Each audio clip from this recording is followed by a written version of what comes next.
যেটা বলছিলাম, তোমরা প্রথমে স্যারের শিটটা দেখবা, স্যারের ক্লাসটা দেখবা, তারপরে ক্লাসের পরে আমাদের শিটটা দেখবা। তাহলে তোমাদের দুইটা রিসোর্স থেকে যখন দেখা হয়ে যাবে, তখন তোমাদের কিন্তু বেশি সমৃদ্ধ হবে, তোমরা কোনো মিসিং থাকার সম্ভাবনা নেই। আপাতত তোমরা স্যারের ক্লাসটা করো, ক্লাসের পরে আমাদের শিটটা দেখে কোনো কিছু যদি না বুঝো, তাহলে গ্রুপে, মেসেঞ্জার গ্রুপে লিখবা যে কবির স্যারকে মেনশন দিয়ে যে স্যার এটা বুঝি নাই, আপনার শিটের সঙ্গে এটা, স্যারের শিটে এটা মিলছে না বা এরকম, অথবা আপনার শিটে এটা ছিল না, স্যারের শিটে এটা পাইছি, এটা বুঝাই দেন। ঠিক আছে, সো ক্যারি অন। তাহলে আমি স্টার্ট করছি। আসসালামু আলাইকুম শিক্ষার্থীরা, আশা করছি এখন সবাই ভালো আছেন। আজকে আমাদের একসঙ্গে দুইটা টপিকের ক্লাস হবে, সাবজেক্ট ভার্ব রাইট ভার্ব। আমরা এর আগে অনেকগুলো টপিকের ক্লাস আমরা করেছি। আমি বারবার আপনাদের বলেছি যে যদি আপনাদের কোনো টপিকে বা কোনো টপিক বা কোনো একটা কিছু যদি বুঝতে সমস্যা হয়, অবশ্যই আমাদের মেনশন, তাহলে ওই সমস্যাটা নিয়ে আমরা কথা বলবো, ওইটার সমাধান হয়ে যাবে। আর আজকে আমাদের দুইটা ক্লাস একসঙ্গে যেহেতু, তো আমি আশা করছি আমার প্রথম 5 মিনিট কথা বলার পরেই সাবজেক্ট ভার্ব এগ্রিমেন্ট সম্পর্কে আর কারো কোনো প্রশ্ন হয়তো থাকবে না। প্রথম 5 মিনিট এটা একটু সবাইকে খুব মনোযোগ দিয়ে দেখতে হবে এবং বুঝতে হবে। আচ্ছা, আমার সঙ্গে একজন একটু কথা বলবেন, জাস্ট 5 মিনিট। 5 মিনিট পর দেখেন সাবজেক্ট ভার্ব এগ্রিমেন্ট বা রাইট ফর্ম অফ ভার্ব কোনো সমস্যা থাকে কিনা। আচ্ছা, একজন একটু মাইকটা অন করে রাখবেন, আমার সঙ্গে কথা বলবেন, হ্যাঁ? আচ্ছা, সাবজেক্ট ভার্ব এগ্রিমেন্ট বলতে আমরা কি বুঝি? বাক্যে যেই সাবজেক্ট বসবে সাবজেক্ট অনুযায়ী কোন ভার্ব বসবে এটার আর কি রিলেশন থাকে সাবজেক্ট ভার্ব এগ্রিমেন্ট। আচ্ছা, মানে ভার্ব অনুযায়ী সাবজেক্ট বলবে, তাই না? আচ্ছা, সাবজেক্ট হতে পারে কোন কোন parts of speech? Noun, pronoun. তার মানে নাউন এবং প্রোনাউন সাবজেক্ট হতে পারে। আচ্ছা, তাহলে যদি আমরা সাবজেক্টটা নির্ণয় করতে পারি, তাহলে ভার্ব কি নির্ণয় করা কঠিন হবে? না না না। আচ্ছা, এখন বিষয় হচ্ছে যে আমাদের সাবজেক্ট ভার্ব এগ্রিমেন্ট বা রাইট ফর্ম অফ ভার্ব, এই দুটা কেন ডিফারেন্ট বা আলাদা করা হয়েছে? এর কারণ হচ্ছে রাইট ফর্ম অফ ভার্বটা আর সাবজেক্ট ভার্ব এগ্রিমেন্ট প্রায় দুটা একই টপিক, কিন্তু একটা টেন্স অনুযায়ী সাধারণত করা হয়। রাইট ফর্ম অফ ভার্ব সাধারণত এটা হচ্ছে টেন্স অনুযায়ী করা হয়, যার ফলে এটাকে সাবজেক্ট রাইট ফর্ম অফ ভার্বের মধ্যে আলোচনা করা হচ্ছে। আর সাবজেক্ট ভার্ব এগ্রিমেন্টটা এইটা বিভিন্ন নিয়মকে কনজুমেট করে এটা করা হয়েছে, হ্যাঁ? তো যার ফলে দুইটা দুই টপিক। তবে আমাদের উচিত মনে হয় প্রথমে টেন্সটা আলোচনা করা, এই জন্য আমি প্রথমে সরাসরি টেন্সে চলে যাচ্ছি। আচ্ছা, এখানে আমরা এই যে পার্ট 2 আমি একটু ভাগ করে নিয়েছি, যে প্রত্যেকটা সাবজেক্ট ভার্ব এগ্রিমেন্ট আসলে আলাদা কোনো টপিক, নাকি এগুলো আমরা অতীতে যা পড়েছি সেগুলোই। সাবজেক্ট ভার্ব এগ্রিমেন্ট বা রাইট ফর্ম ভার্ব অ্যাকচুয়ালি কি? এই যে টেন্সের মাঝে কিছু রুলস আছে, ভয়েসের মাঝে, ভার্বের মাঝে, subjunctive, conditional sentence, gerund participle infinitive, right form of verb. আমি এইভাবে ক্লাসগুলো সাজিয়েছি, রাইট ফর্ম অফ ভার্ব এবং সাবজেক্ট ভার্ব এগ্রিমেন্ট। কেন? এটা হয়তো আপনারা ক্লাসের শেষের দিকে গিয়ে ভালোভাবে বুঝতে পারবেন যে প্রত্যেকটা টপিকের মধ্যেই এই সাবজেক্ট ভার্ব এগ্রিমেন্টের কিছু না কিছু নিয়ম আছে। তো এইগুলো আমি আলাদা করেছি। একই সঙ্গে যখন আমি সাবজেক্ট ভার্ব এগ্রিমেন্ট মানে আলোচনা করব বা রাইট ফর্ম ভার্ব, তখন কিন্তু আপনাদের এই টপিকগুলো রিভাইজ হয়ে যাবে, হ্যাঁ? আচ্ছা, তাহলে প্রথমে আমরা দেখি প্রেজেন্ট ইনডিফিনাইট টেন্স। আসলে প্রেজেন্ট ইনডিফিনাইট টেন্সটা কি? আমরা জানি যে যদি আমরা বাংলায় দেখি যে বর্তমান কালে কোনো কাজ সাধারণ বা অনির্দিষ্ট ভাবে হয়, এরূপ বোঝালে তাকে বাংলায় বলা হয় প্রেজেন্ট ইনডিফিনাইট টেন্স। এটা হচ্ছে সংজ্ঞা। আর এই যে রাইট ফর্ম অফ ভার্ব যে নিয়মগুলো আছে সেগুলো হচ্ছে সাবজেক্টের সাথে ভার্ব এগ্রি করবে। যদি প্রেজেন্ট ইনডিফিনাইট টেন্সের ক্ষেত্রে subject third person singular number হয়, তাহলে ভার্বের সাথে এস বা ইএস যুক্ত হয়, হ্যাঁ? যদি কি হয় subject third person singular number, এটা কিন্তু বেসিক নিয়ম, যে কি সাবজেক্ট যদি থার্ড পারসন সিঙ্গুলার নাম্বার হয়। এই যে এখানে আমরা দেখি যে সাবজেক্ট, এই যে বলছে সাবজেক্ট যদি সিঙ্গুলার নাম্বার হয় তাহলে ভার্বের সাথে এস বা ই এর যুক্ত হয়, হ্যাঁ? এটা হচ্ছে রাইট ফর্ম অফ ভার্ব বলি বা সাবজেক্ট ভার্ব এগ্রিমেন্ট বলি, তার প্রথম রুল। আবার বলছে যে সাবজেক্ট যদি প্লুরাল হয়, ভার্ব প্লুরাল, সাবজেক্ট সিঙ্গুলার হলে ভার্ব সিঙ্গুলার। এটাই হচ্ছে সবচেয়ে মূল রুলস, কি সাবজেক্ট সিঙ্গুলার হলে ভার্ব সিঙ্গুলার, সাবজেক্ট প্লুরাল হলে ভার্ব প্লুরাল, হ্যাঁ? এটা সাধারণত প্রেজেন্ট ইনডিফিনাইট অথবা perfect, perfect continuous, past indefinite, এইগুলোর ক্ষেত্রে যেমন কিছু সিঙ্গুলার ভার্ব আছে। আমরা জানি ভার্বের লিস্ট কোনটা? Present form, past form, past participle form. Present ফর্মে যতগুলো ভার্ব আছে সবগুলোই ভার্বকে সাধারণত প্লুরাল হিসেবে ধরা হয়। যেমন আর, ওয়ার, এবং হ্যাভ বাদ দিয়ে, সরি, ওয়াজ, ইজ এবং হ্যাজ বাদ দিয়ে সাধারণত সবগুলোকেই প্লুরাল ধরা হয়। যার ফলে আমরা দেখি যে ইট, প্লে এগুলোর সাথে এস যোগ করে এগুলো কিন্তু কি করা হয়, সিঙ্গুলার করা হয়। হ্যাঁ, এখন খেয়াল করি এখানে সাবজেক্টটা কি, থার্ড পারসন সিঙ্গুলার নাম্বার, যার ফলে ভার্বের সঙ্গে এস বা ইএস হয়েছে। এটা প্রেজেন্ট ইনডিফিনাইট টেন্সের ক্ষেত্রে, একমাত্র প্রেজেন্ট ইনডিফিনাইট টেন্সের ক্ষেত্রেই ভার্বের সাথে এস বা ইএস যুক্ত হয়। হুম। আচ্ছা, আর এই যে এখানে খেয়াল করি যে দে, দে প্লে ফুটবল, এখানে দে শব্দটা হচ্ছে থার্ড পারসন প্লুরাল। এইখানে শব্দটা এই দে প্রোনাউনটা প্লুরাল, সাবজেক্টটা প্লুরাল, যার ফলে এখানে ভার্বটা হয়েছে কি প্লুরাল। হ্যাঁ। আচ্ছা, এরপরে দেখি দে ইট রাইস, এখানে দে হচ্ছে প্লুরাল, দে হচ্ছে subject third person plural. Subject third person plural হলে কি হবে, ভার্বের সাথে S B S, S by S হবে না। এখন এইখানে আমরা খেয়াল করি যে উপমা এন্ড স্বর্ণা, এইখানে দেখেন তো উপমা এবং স্বর্ণা, এই কি দুইটা কি, দুইটা মিলে কি একটা সাবজেক্ট না? এই সাবজেক্টটা সিঙ্গুলার না প্লুরাল? এখানে উপমা এবং স্বর্ণা এখানে হচ্ছে কি, এটা প্লুরাল, যার ফলে ভার্ব হয়েছে প্লুরাল। যে কি, উপমা এন্ড স্বর্ণা আর স্টাডিং, এইটা কিন্তু আবার হচ্ছে কন্টিনিউয়াস টেন্স হয়ে গেছে। তাহলে এটা আমরা প্রেজেন্ট ইনডিফিনিট টেন্স যদি করি তাহলে কি হয়, উপমা এন্ড স্বর্ণা এখানে কি হবে বলেন তো, স্টাডি, এখানে কি হবে, স্টাডি হবে নাকি স্টাডিজ হবে, নাকি স্টাডিজ? স্টাডি। হ্যাঁ, স্টাডি। স্টাডি হবে। গুড, স্টাডি হবে। আচ্ছা, এখন এই জায়গায় আমরা একটু খেয়াল করি যে, আচ্ছা, এগুলো আমরা পরে আলোচনা করব এই দুটা, ঠিক আছে। আচ্ছা, এরপরে আমরা এখন দেখি প্রেজেন্ট ইনডিফিনাইট টেন্স, এটা আমরা অলরেডি আলোচনা করে ফেলেছি যে subject third person singular number হলে কি হয়। এখন যখন আমরা নেগেটিভ করব তখন কি হবে, ধরেন এখানে এই টেন্সটা আছে অ্যাসার্টিভ, তাই না? এটা যদি আমরা নেগেটিভ করি, এটা যদি আমরা নেগেটিভ করি তাহলে কি হবে,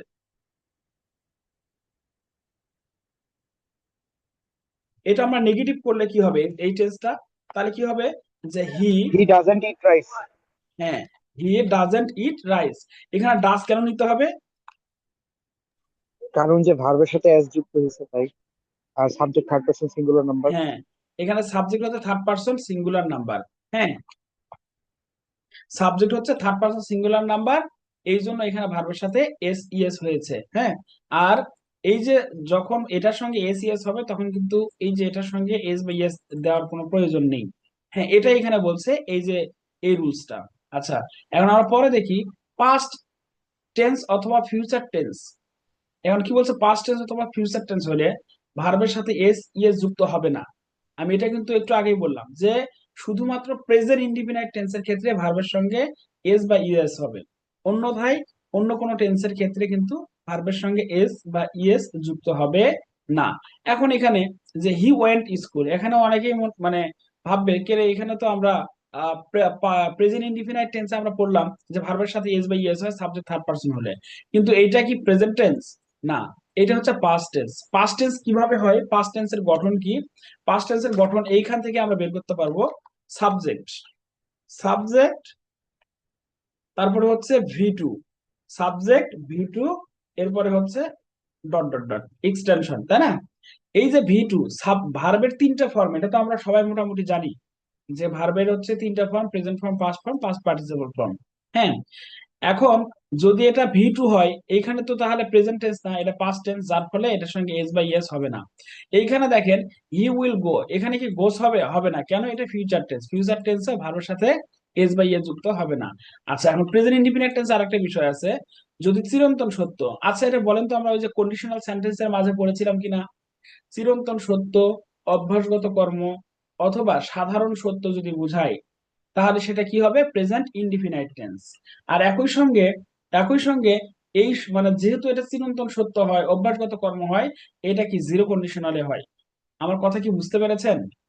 দেখেন, the sun rises, the sun rises in the east, এই যে এখানে সূর্য, সূর্য তো কি, সূর্য কোন দিকে উদিত হয়? সূর্য তাহলে আমাদের দেশে এখন কি দক্ষিণ দিকে উদিত হয়? সারা পৃথিবীতে যে অবস্থা, কিছুদিন পর সূর্য দক্ষিণ দিক থেকে ওঠা শুরু করবে। আচ্ছা, তাহলে এইখানে এই যে the sun rises in the east, এখানে রাইজেস এর সঙ্গে এস বা ইএস যুক্ত এই জন্য হয়েছে, কেন? এই যে এটা দ্বারা কি বোঝাচ্ছে, চিরন্তন সত্য বোঝাচ্ছে, তাই না?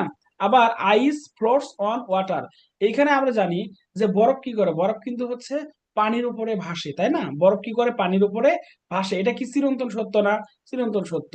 যার ফলে এটাও প্রেজেন্ট ইনডিফিনিট টেন্সে করা হয়েছে। আচ্ছা, এখানে আমরা আরেকটা বিষয় খেয়াল করি। এইখানে আমি একই সঙ্গে কন্ডিশনাল সেন্টেন্সটা আলোচনা করেছি, কি জন্য আমি একটু বলি। যে এই অংশ দ্বারা কি বোঝাচ্ছে দেখেন তো, এই অংশ দ্বারা, এই যে এই অংশ দ্বারা, এই অংশ দ্বারা কি আমরা বুঝতে পারছি না যে একটা বৈজ্ঞানিক সত্য বোঝাচ্ছে? এই যে 100 ডিগ্রিজ, ডিগ্রিটা কিভাবে প্রমাণ করা হয়? বিজ্ঞান দ্বারা তো প্রমাণ করা হয়, তাই না? তাহলে প্রথম অংশটা আছে যে milk boils if you heat it to 100 degree Celsius. তার মানে এইখানে সেন্টেন্সটার কিভাবে পরীক্ষায় আসতে পারে প্রশ্ন, পরীক্ষায় প্রশ্ন আসতে পারে এইভাবে।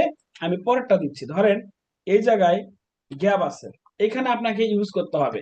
এখানে আপনি কি ভার্ব ইউজ করবেন বলেন তো? কে একজন বলেন, এখানে আপনি কি ভার্ব ইউজ করবেন? এই যেটা এ নাম্বার অক্স, বি নাম্বার অক, সি অক, বলেন এইখানে কি হবে?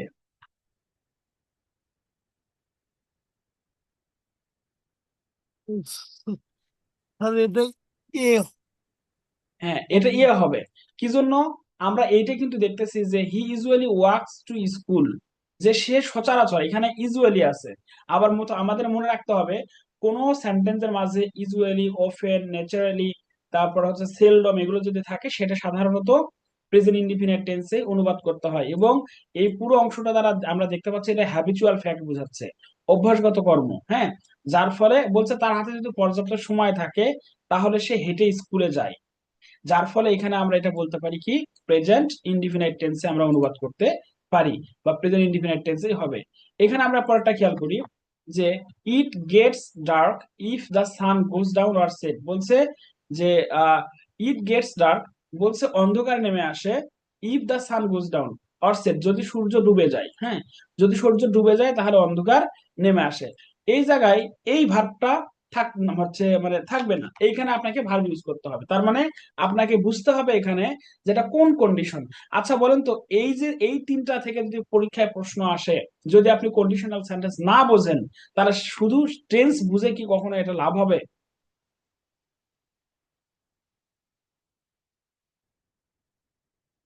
এই জন্য আমাদের পড়ার একটু ভেরিয়েশন থাকা দরকার। এই ভেরিয়েশনটা যদি থাকে, আমরা যদি এইভাবে চিন্তা করতে পারি, তাহলে কিন্তু একটা টপিককে যখন আমরা আরেকটা টপিকের সঙ্গে রিলেট করতে পারবো, তখন আমাদের বুঝতে হবে যে না, আমরা সঠিক ওয়েতে আছি।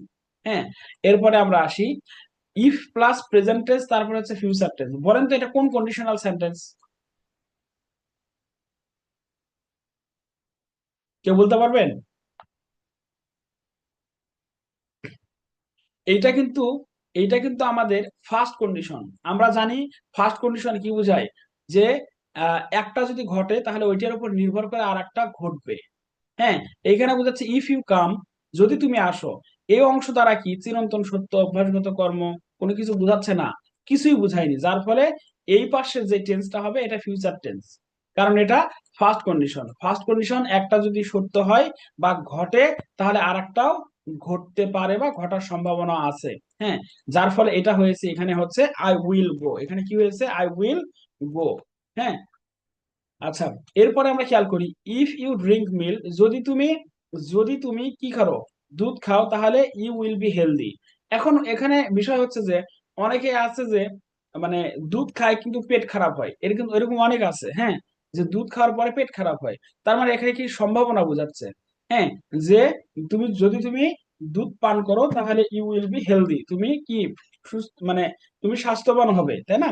তার মানে এখানে যে এখানে বুঝাচ্ছে কি, একটা হচ্ছে বুঝাচ্ছে যদি ঘটে তাহলে আর একটা ঘটবে। আমি যদি দুধ খাই তাহলে আমার ক্ষেত্রে কিন্তু পরের ঘটনাটা ঘটার সম্ভাবনা আছে। যার ফলে একটা প্রেজেন্ট ইনডিফিনাইট হইলে আর একটা হবে হচ্ছে ফিউচার ইনডিফিনাইট টেন্স। প্রিয় শিক্ষার্থী, আমি আশা করছি এই অংশটুকু ক্লিয়ার। এখন প্রেজেন্ট ইনডিফিনাইট টেন্সে আমরা আছি এখনো, বাকিগুলো ইজি, শুধু প্রেজেন্ট ইনডিফিনাইট টেন্স একটু মানে ঝামেলা আছে। হ্যাঁ, ওকে। এখন এমন কিছু ভার্ব আছে যেই ভার্বগুলোর পরে, এমন কিছু ভার্ব আছে যেই ভার্বগুলোর পরে কি যে সরি এমন কিছু অ্যাডভার্ব আছে যে অ্যাডভার্ব গুলো যদি সেন্টেন্সে থাকে তাহলে ওইটা প্রেজেন্ট ইনডিফিনিট টেন্সে অনুবাদ করতে হয়। আমি একটু আগে বলেছি, যেমন আই ইউজুয়ালি, বলছে I usually walk up early. এইখানে এই যে ওয়াক আপ এটা হচ্ছে প্রেজেন্ট ইনডিফিনাইট টেন্স, এই জন্য হয়েছে এখানে ইউজুয়ালি আছে। হি সামটাইমস প্লেস ফুটবল, এখানে সামটাইমস আছে যার ফলে আমরা সহজে বুঝতে পারলাম এখানে হয়েছে প্লেস। এখানে ওয়াকিজনালি, এরপরে হচ্ছে লাউডলি। তার মানে এই শব্দগুলো যদি কোনো কি থাকে, কোনো একটা সেন্টেন্সের মাঝে থাকে, সেই সেন্টেন্সটা সাধারণত প্রেজেন্ট ইনডিফিনিট টেন্সে অনুবাদ করতে হয়। আচ্ছা, এই যে এখানে আমার কিছু কোশ্চেন দিয়েছে, আপনারা একটু কোশ্চেন গুলো দেখেন। যে teacher said dash earth round the sun, এখানে কি হবে এটা বলেন তো? এই যে 2 নম্বরটা এটা, বি। এটা বি হবে কেন? এটা আমরা বুঝতে পারতেছি যে কি এটা হচ্ছে চিরন্তন সত্য, তাই না? আচ্ছা, পরেরটা খেয়াল করি, এই যে এটা 3 নম্বরটা, দেখি একটু সবাই। B. The flock of birds are circling, তাহলে এটা হবে প্রেজেন্ট কন্টিনিউয়াস টেন্স হবে, তাই না? আচ্ছা, কারণ এখানে ভার্বের সাথে আইএনজি আছে। আচ্ছা, এটা কি হবে? দা জুরি ড্যাশ আর্গুইং অ্যামং দেমসেলফ, এখানে কি হবে বলেন তো? ইজ হবে নাকি আর হবে? এ। এখানে হবে আর হবে। কেন হবে? কারণ এখানে অ্যামং দ্বারা কি বোঝাচ্ছে? প্লুরাল। আর এখানে এটা হচ্ছে কালেকটিভ নাউন। হ্যাঁ, এখানে দ্বারা বোঝাচ্ছে দা জুরি, মানে একটা জুরি আর একটা জুরির সঙ্গে কি তারা হচ্ছে দ্বন্দ্ব করতেছে, তাই না? সৈন্য দলের সঙ্গে। আচ্ছা, এইটা বোঝাচ্ছে, যার ফলে এইখানে এটা হচ্ছে কি নাউন, এটা হচ্ছে প্লুরাল বোঝাচ্ছে। এটা প্লুরাল বোঝানোর ফলে তা এখানে আর হয়েছে। হ্যাঁ, আচ্ছা, আমরা এই নৈবেত্তিক গুলো আমরা আরো পরে সলভ করব, আমরা আগে আর একটু আগাই। হ্যাঁ, এখন প্রেজেন্ট কন্টিনিউয়াস টেন্স, এইটা আমরা একটু দেখি। প্রেজেন্ট কন্টিনিউয়াস টেন্স কখন হয়? যদি কোনো সেন্টেন্সে এই শব্দগুলো থাকে। আমরা কি সবাই বোর্ড ক্লিয়ার দেখতে পাচ্ছি? জি স্যার। যদি কোনো সেন্টেন্সে বা যদি কোনো সেন্টেন্সের মাঝে যদি at present, now, at the moment, now days এই শব্দগুলো থাকে, বা এগুলো সাধারণত বলা হয় অ্যাডভার্ব, এই অ্যাডভার্ব গুলো থাকে বা অ্যাডভার্ব আর ফ্রেজ গুলো থাকে, তাহলে সেই সেন্টেন্সটাকে প্রেজেন্ট কন্টিনিউয়াস টেন্সে অনুবাদ করতে হয়। এইখানে আমরা খেয়াল করি, এখানে অ্যাট দিস মোমেন্ট আছে, এর অর্থ হচ্ছে এই মুহূর্তে, তাই না? He is watching the television at this moment, এখানে অ্যাট দিস মোমেন্ট থাকার ফলে এটা কিন্তু হয়েছে প্রেজেন্ট কন্টিনিউয়াস টেন্স। একই ভাবে এখানে অ্যাট প্রেজেন্ট আছে, যার ফলে এটা করেছি প্রেজেন্ট কন্টিনিউয়াস টেন্সে। তার মানে এই জায়গায় আমাদের এই কয়টা একটু আমাদের মুখস্থ রাখতে হবে, যে কি কোন সেন্টেন্সের মাঝে যদি at present, at this now, at this moment বা অ্যাট দ্য মোমেন্ট অথবা নাও এ ডেইজ থাকে, তাহলে সেটা প্রেজেন্ট ইনডিফিনিট কন্টিনিউয়াস টেন্সে অনুবাদ করতে হয়। হ্যাঁ, ওকে। এখন আমরা এই যে এখান থেকে আমরা 2টা নৈবেত্তিক আমরা একটু সলভ করি। Don't disturb me dash I am dash I dash my homework, এখানে কি হবে বলেন তো? বি। এখানে হবে বি হবে। এখানে একটা বিষয় মনে রাখবেন, যদি প্রথম অংশ ইম্পারেটিভ সেন্টেন্স হয়, প্রথম অংশ যদি ইম্পারেটিভ সেন্টেন্স হয়, সাধারণত পরের অংশটা বা পরে যে সেন্টেন্সটা তৈরি হবে সেইটা সাধারণত কন্টিনিউয়াস টেন্স হয়। সেটা হচ্ছে নির্ভর করবে অর্থের উপর, নট অলওয়েজ। হ্যাঁ, এরপরে এই যে 2 নাম্বারটা একটু দেখি, don't make a noise while your father, এইখানে কি হবে এটা? এ। এখানে ইয়ে হবে। কেন? হোয়াইল শব্দটা একটা এখানে কনজাংশন হিসেবে ইউজ হয়েছে হোয়াইলের পূর্বে এবং পরে। হোয়াইলের পরে সাধারণত কন্টিনিউয়াস টেন্সে অনুবাদ করতে হয় অথবা জিরান করতে হয় যদি হোয়াইলটা কি প্রিপজিশন হিসেবে ইউজ হয়। তবে এই জায়গায় কনজাংশন, যার ফলে আমরা পরের অংশটা কন্টিনিউয়াস টেন্স করব, এবং এই পূর্বের অংশটা আমরা এখানে খেয়াল করতেছি যে এটা ইম্পারেটিভ সেন্টেন্স। হ্যাঁ, আচ্ছা, এরপরে আমরা দেখি present perfect tense. Present perfect tense কি?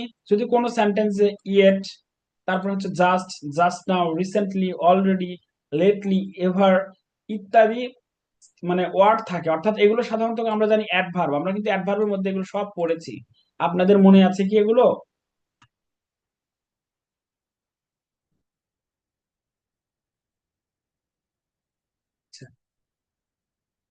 এগুলো কিন্তু আমরা অ্যাডভার্বের মাঝে পড়েছি, যে এগুলো হচ্ছে অ্যাডভার্ব। এই ওয়ার্ডগুলো যদি কোনো সেন্টেন্সে থাকে, তাহলে সেই সেন্টেন্সটা প্রেজেন্ট পারফেক্ট টেন্সে অনুবাদ করতে হয়। যেমন এখানে খেয়াল করেন যে she has done the work, she has done the work, এইখানে কিন্তু কোনো কি নাই, অ্যাডভার্ব নাই। যদি আমরা এইভাবে দেই যে জাস্ট নাও, জাস্ট নাও,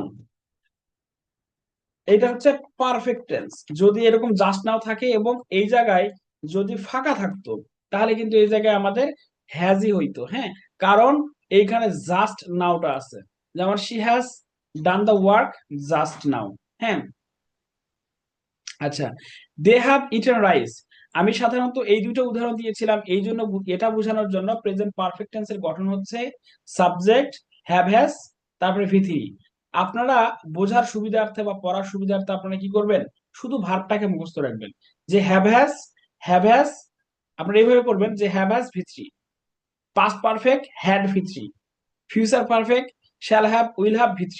হ্যাঁ, এই ভার্বটাকে মনে রাখলেই তাহলে আমাদের এই মানে পারফেক্ট টেন্স বা যে কোনো টেন্স মনে রাখা সহজ হবে। এখানে আমরা পরটা খেয়াল করি যে এই যে dash he has taken, he has taken his lunch just now, এখানে জাস্ট নাও থাকার পরে এইটা আমাদের টেন্স চিন্তা সহজ হয়েছে যে এটা পারফেক্ট টেন্স। এই যে অলরেডি, এইখানে আমাদের একটা বিষয় খেয়াল রাখতে হবে, অলরেডি সাধারণত অক্সিলারি ভার্ব এবং মেইন ভার্বের মাঝে হয়। এটা কিন্তু খুবই গুরুত্বপূর্ণ যে অলরেডি সাধারণত অক্সিলারি ভার্ব এবং মেইন ভার্বের মাঝে হয়। যেমন এইখানে এই যে আমরা উদাহরণটা দেখতে পাচ্ছি, এবং অলরেডি থাকায় এটা হচ্ছে প্রেজেন্ট পারফেক্ট টেন্স। এখন পরটা দেখি, I have meet him recently, এইখানে কি আছে, রিসেন্টলি আছে, যার ফলে এটাও পারফেক্ট টেন্সে অনুবাদ হয়েছে। হ্যাঁ, আমি আশা করছি যে আমাদের এই অংশটুকু আমরা বুঝতে পেরেছি। আচ্ছা, আপনারা কি এই যে বুঝতে পারতেছেন, নাকি আমি কথাই বলে যাচ্ছি শুধু?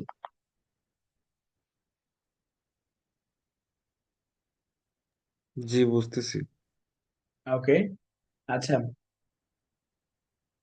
ঠিক আছে। আচ্ছা, আমরা এখন এই যে উদাহরণগুলো একটু সবাই খেয়াল করি। এখানে যে এমসিকিউ আছে, সবাই একটু এমসিকিউ গুলো দেখি।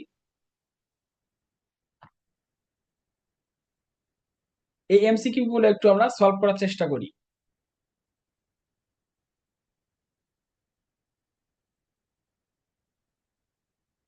1 নম্বর এমসিকিউ অ্যান্সার কি হবে বলেন?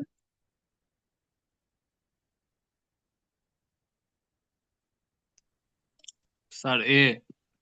এ, ওকে, আচ্ছা, 2 নম্বর? এ। না, 2 নম্বর কি আছে, জাস্ট নাও আছে না, জাস্ট নাও থাকলে কি হবে, সি। Has gone. হ্যাঁ, এখন এই 3 নম্বরটা দেখি একটু সবাই।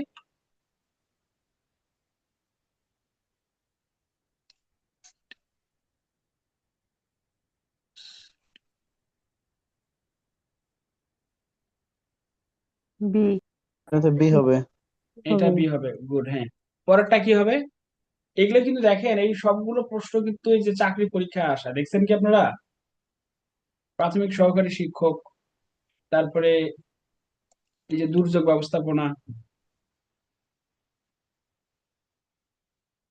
The test is going on, এরপরে আছে উই ড্যাশ এনি প্রবলেম, এটা কোন কোন টেন্স হবে বলেন? বি। এটা হবে বি নাম্বার। হ্যাঁ, এর বাংলা অর্থ বোঝাচ্ছে যে আমাদের কোনো সমস্যা নাই। এই নাই অর্থ যদি থাকে তাহলে সেইখানে সাধারণত প্রেজেন্ট পারফেক্ট টেন্সে করতে হয়। এটা কিন্তু কোনো রুলস খাটতেছে না এখানে, এইখানে জাস্ট আমাদের বুঝতে হবে যে অর্থ কি দিচ্ছে। হ্যাঁ, আচ্ছা, পরেরটা দেখি একটু সবাই।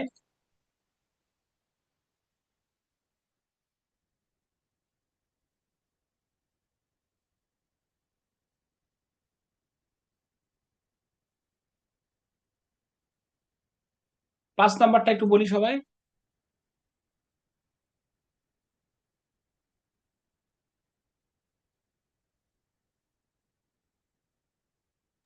ডি। 5 নম্বর হবে ডি না? আচ্ছা, 5 নম্বর ডি হবে না, অ্যাকচুয়ালি এখানে কি বলছে, we dash a holiday, since the beginning of the year, এই যে শুরু থেকে, মানে বছরের শুরু থেকেই আমরা একটা কি কাটিয়ে আসতেছি, মানে কি কাটিয়ে আসতেছে, হলিডে, ছুটির দিন, ছুটি কাটিয়ে আসতেছি, এরকম বোঝাচ্ছে। বা এখানে আমাদের মাথায় রাখতে হবে সিন্স যদি থাকে ওই সেন্টেন্সটা দুইটা টেন্সে অনুবাদ করা যায়, একটা প্রেজেন্ট পারফেক্ট আর একটা হচ্ছে প্রেজেন্ট পারফেক্ট কন্টিনিউয়াস। আপনারা মাথায় রাখবেন সিন্স দুইটা টেন্সেই হয়, প্রেজেন্ট পারফেক্টেও হয়, আবার প্রেজেন্ট পারফেক্ট কন্টিনিউয়াসেও স্যার হয়। তাহলে বি হবে। হ্যাঁ, এখানে হবে কি, বি হবে। এরপরে এইটা একটু দেখি আমরা, she dash unconscious since dash.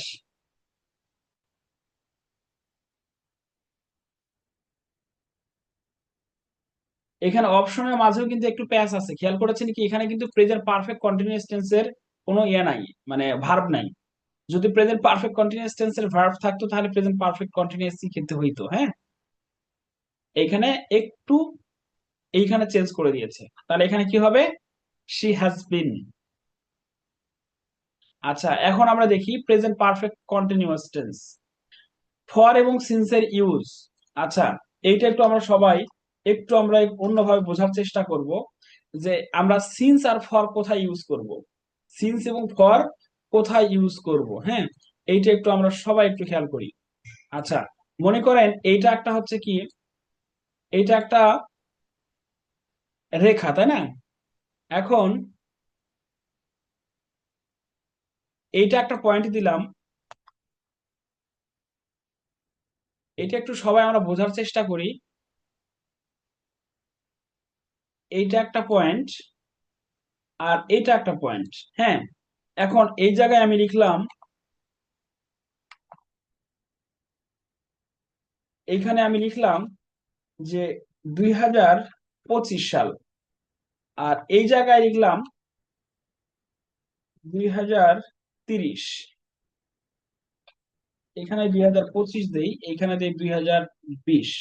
হ্যাঁ, আচ্ছা, দেখেন তো এই পয়েন্ট থেকে এই পয়েন্ট, এটা কি 2025 এবং 2020 একটা নির্দিষ্ট পয়েন্ট বোঝাচ্ছে না? এখন এর মাঝে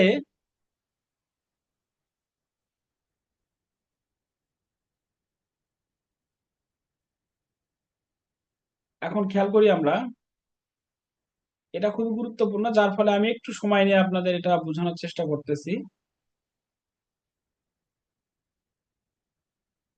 আচ্ছা, এখন 2025 থেকে 2020 থেকে 2030 এর ডিউরেশন কত হয়, ব্যাপ্তি কত হয়, একজন একটু বলেন তো। 5 ইয়ার্স না? হ্যাঁ, আপনারা কি শুনতে পাচ্ছেন আমাকে? জি স্যার। আচ্ছা, এই যে দেখেন, এই 5 ইয়ার্স, এই যে এখানে 2020 কিন্তু একটা পয়েন্ট, আবার 2025 একটা পয়েন্ট, বাট এর মাঝে 5 বছর কি, এর মাঝের 5 বছর একটা ডিউরেশন, ব্যাপ্তি।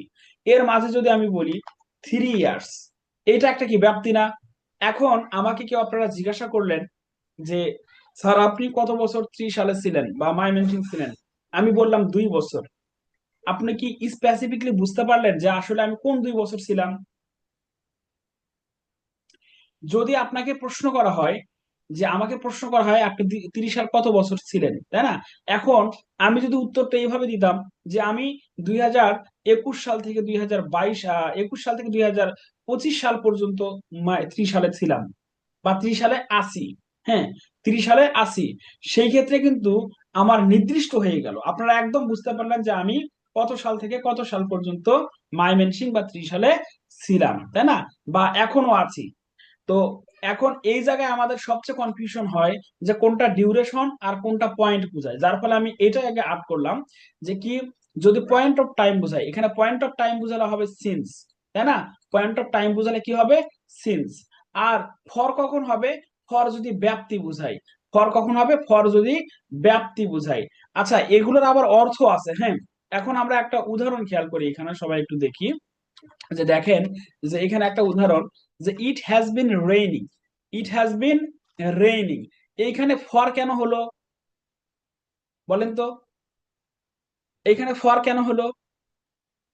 কারণ ওই এখানে যে বলছে 3 দিনের 3 ডেজ। জন্য জন্য বুঝাইছে এই জন্য ফর হয়েছে। হ্যাঁ, তিনটাও এখানে জন্য তো বুঝতো না। বুঝিয়েছে এবং একই সঙ্গে এইখানে কি বোঝাচ্ছে, একটা ব্যাপ্তি বোঝাচ্ছে না, 3 দিন ধরে। বাট যদি বলতো ফ্রাইডে থেকে হচ্ছে তাহলে কি হতো?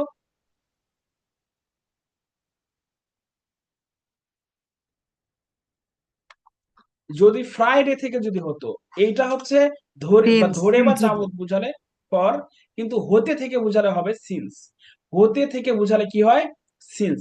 এই যে যদি থেকে বুঝায়, ঠিক আছে, কোনো কিছু যদি থেকে বুঝায় সেই ক্ষেত্রে হয় কিন্তু কি, সেই ক্ষেত্রে হয় হচ্ছে সিন্স। সিন্সটা কখন হবে? সিন্স হবে হচ্ছে যদি থেকে বুঝায়, তাই না? এটা বাংলা বাক্য আসলে পরে আমরা ইংরেজি পড়তেছি না, আমাদের ইংরেজি একটু বোঝার চেষ্টা করি। মনে রাখতে হবে আমাদের, যদি এরকম সংখ্যা থাকে, যদি কোনো সংখ্যা থাকে সেই ক্ষেত্রে হবে সেটা ফর। বাট যদি সাল থাকে, হ্যাঁ সাল অথবা মাসের নাম, দিনের নাম, এগুলো যদি উল্লেখ থাকে সেই ক্ষেত্রে হবে হচ্ছে কি, সিন্স।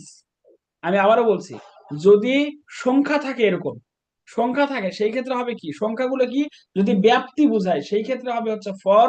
কিন্তু যদি পয়েন্ট উল্লেখ থাকে বা সালের নাম, মাসের নাম, বারের নাম, দিনের নাম উল্লেখ থাকে সেই ক্ষেত্রে কিন্তু কি হবে, সিন্স হবে। আর সিন্স যখন সেন্টেন্সে ব্যবহৃত হয় সেই সময়ে ওই বাক্যটার অর্থ দেয় হতে বা থেকে। হ্যাঁ, এই যে অর্থ করার ক্ষেত্রে কিন্তু এটা একটা ইম্প্যাক্ট ফেলে। হ্যাঁ, তাহলে এখানে আমি একটা উদাহরণ দিই, যে it has been raining. It has been raining, এই জায়গায় আমি দিলাম যে সানডে বা ফ্রাইডে। ফ্রাইডে, এখানে কি হবে তাহলে বলেন তো? এই সিন্স। জায়গায় এখন সিন্স হবে। আমরা কিন্তু বুঝতে পারছি এটা কিসের নাম, দিনের নাম। হ্যাঁ, এটা কিন্তু দিনের নাম। আচ্ছা, এই অংশটুকু কি আপনাদের ক্লিয়ার যে কখন সিন্স হবে কখন ফর হবে? জি স্যার। জি স্যার। ওকে, ওকে। আচ্ছা, এখন এই যে উদাহরণ দিয়েছি এখানে যথেষ্ট পরিমাণে উদাহরণ এই জন্য যে যেন শিক্ষার্থীরা যেন পড়ে বুঝতে পারে এবং নিজেরা যেন সেন্টেন্স ক্রিয়েট করতে পারে। হ্যাঁ, যেমন এখানে থাকেন, it has been raining since Monday. আবার ইট হ্যাজ বিন ওয়ার্কিং, এই যে 10 PM, এটা কিন্তু একটা মানে সময় উল্লেখ আছে, যে নির্দিষ্ট সময় একটা উল্লেখ আছে। হ্যাঁ, একটা দিনের 10 PM। AM আর PM এটা কিন্তু উল্লেখ যদি থাকে তখন আমরা বুঝতে পারবো এটা কি নির্দিষ্ট। বাট যদি বলা হয় যে 3 ঘন্টা ধরে, তাহলে কি হবে?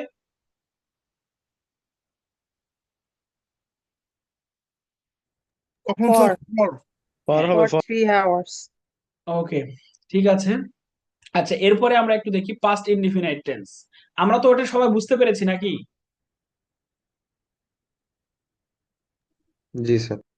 ওকে, এখন দেখি যদি কোনো সেন্টেন্সে ইয়েস্টারডে, অ্যাগো, এরপর হচ্ছে long ago, last year, last week, last month, that day, এরপর হচ্ছে ডে বিফোর, এগুলো ওয়ার্ড, এগুলোকে সাধারণত বলা হয় হচ্ছে অ্যাডভার্ব।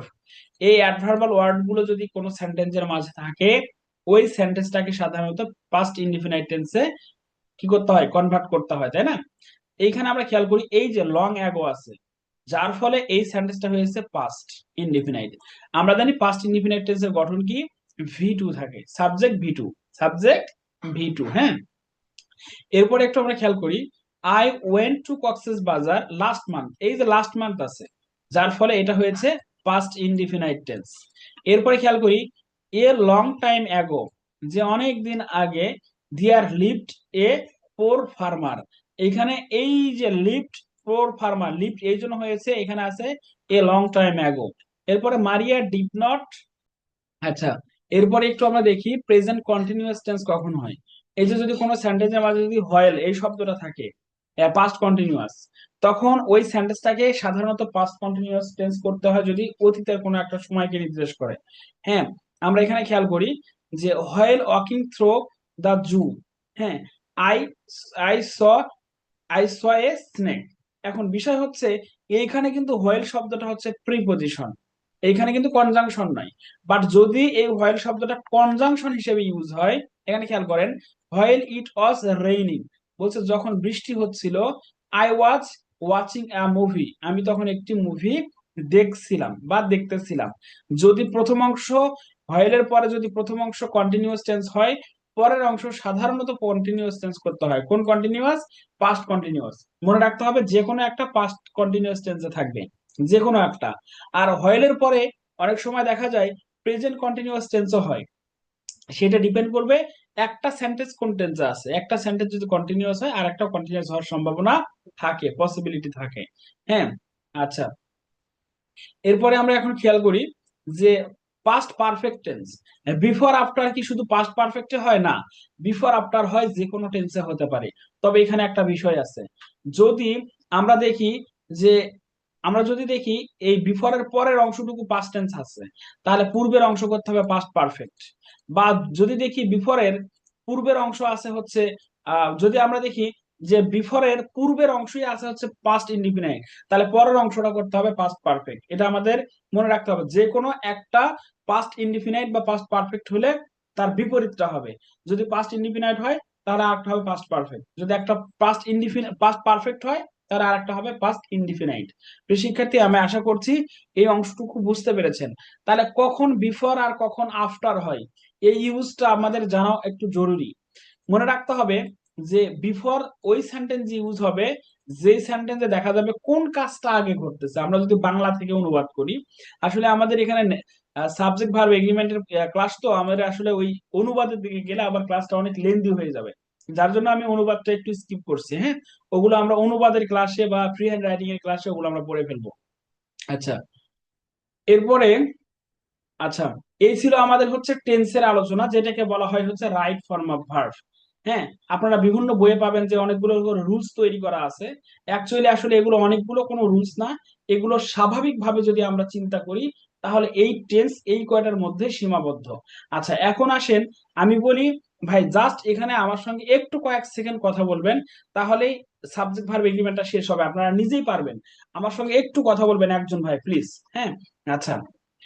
এখানে কি লেখা আছে যে নাউন ফ্রেজ অথবা নাউন ক্লুজ অথবা কি প্রোনাউন অথবা নাউন, এই কয়টা ছাড়া, মেইন কথা নাউন যুক্ত, নাউন বা প্রোনাউন ছাড়া অন্য কোনো পার্টস অফ স্পিচ কি সাবজেক্ট হতে পারবে?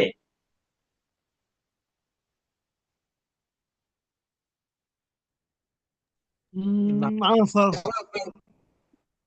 আপনারা মাথায় রাখবেন ভাই, এটা একদম মানে মুখস্থ করে ফেলবেন যে এটা হচ্ছে চিরন্তন সত্য, যে নাউন প্রোনাউন ছাড়া অন্য কোনো পার্টস অফ স্পিচ কখনোই সাবজেক্ট হতে পারবে না। আচ্ছা, এখন এরকম সেন্টেন্স যদি আমরা অনেক সময় দেখি, আমি কিন্তু এটা শুরুতে পড়িয়েছিলাম, যে দেখেন যে এরকম সেন্টেন্স যখন আমরা পাই তখন আমাদের মাথাটা ঘুরে যায় না? দেখেন তো, এই যে এখানে এইখানে ওয়াজ হবে নাকি ওয়ার হবে, বলেন তো? এখানে ওয়াজ হবে নাকি ওয়ার হবে, একজন একটু বলেন। ওয়াজ। স্যার ওয়ার হবে, টু ব্রাদার্স। হ্যাঁ, ওয়ার্স, কে বললেন ওয়ার্স? স্যার ইব্রাহিম। আচ্ছা, হ্যাঁ ভাই, একটু আমরা একটা ক্লিয়ার হই। কারণ এইটা যদি আমরা বুঝি, আমি এখনই আপনাদের মানে ওই যে গ্লাসে ম্যাগনিফাইং গ্লাসে আমি দেখাচ্ছি যে এইটা যদি আমরা বুঝতে পারি, এই যে সাবজেক্ট ভার্ব এগ্রিমেন্টের কোনো রুলস লাগে না। হ্যাঁ, রুলস লাগবে না, এই একটা দিয়ে হয়ে যাবে। এখন শুধু আপনি না ভাই, এরকম শত শত হাজার হাজার শিক্ষার্থী আছে যারা এই টু ব্রাদার্স কে মনে করবে সাবজেক্ট, মনে করে এখানে ভার্ব দিব ওয়্যার, এবং কনফিডেন্টলি অ্যান্সার হয়ে যাবে ভুল। তার মানে এইটা কেন সাবজেক্ট না, আমি এটা প্রথম নাউনের ক্লাস নিয়েছিলাম তখন আলোচনা করেছিলাম যে টোফেলে আপনারা দেখবেন, টোফেলে স্পষ্ট ভাবে লেখা আছে যে প্রিপজিশন দিয়ে নাউন ফ্রেজ হয় না। সাধারণত টোফেলে প্রিপজিশন দিয়ে এই অংশটুকুকে বলেছে প্রিপজিশনাল ফ্রেজ। প্রিপজিশনাল ফ্রেজ আমার বইয়েও আছে, আপনারা দেখবেন 3 কি 4 নাম্বার পেজে দেখবেন হচ্ছে, বা 2 নাম্বার পেজে এটা টোফেলের উল্লেখ করা আছে যে কি নাউন প্রিপজিশন দিয়ে নাউন ফ্রেজ হয় না। এখন কথা হচ্ছে কেন হয় না ভাই, এইটা একটু আমরা খেয়াল করি দেখি। যদি এরকম হয় যে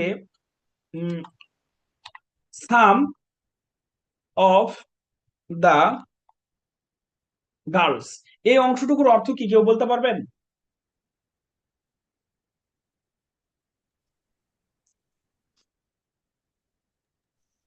বালিকাদের মধ্যে কেউ কেউ। বালিকার মধ্যে কিছু, তাই না? এখন বিষয় হ্যাঁ। হচ্ছে এই অংশটুকুর অর্থটা কি, এই অংশটুকুর অর্থটা আমি একটু দেখি। আচ্ছা, সোনার বাংলা সমানটা করি যে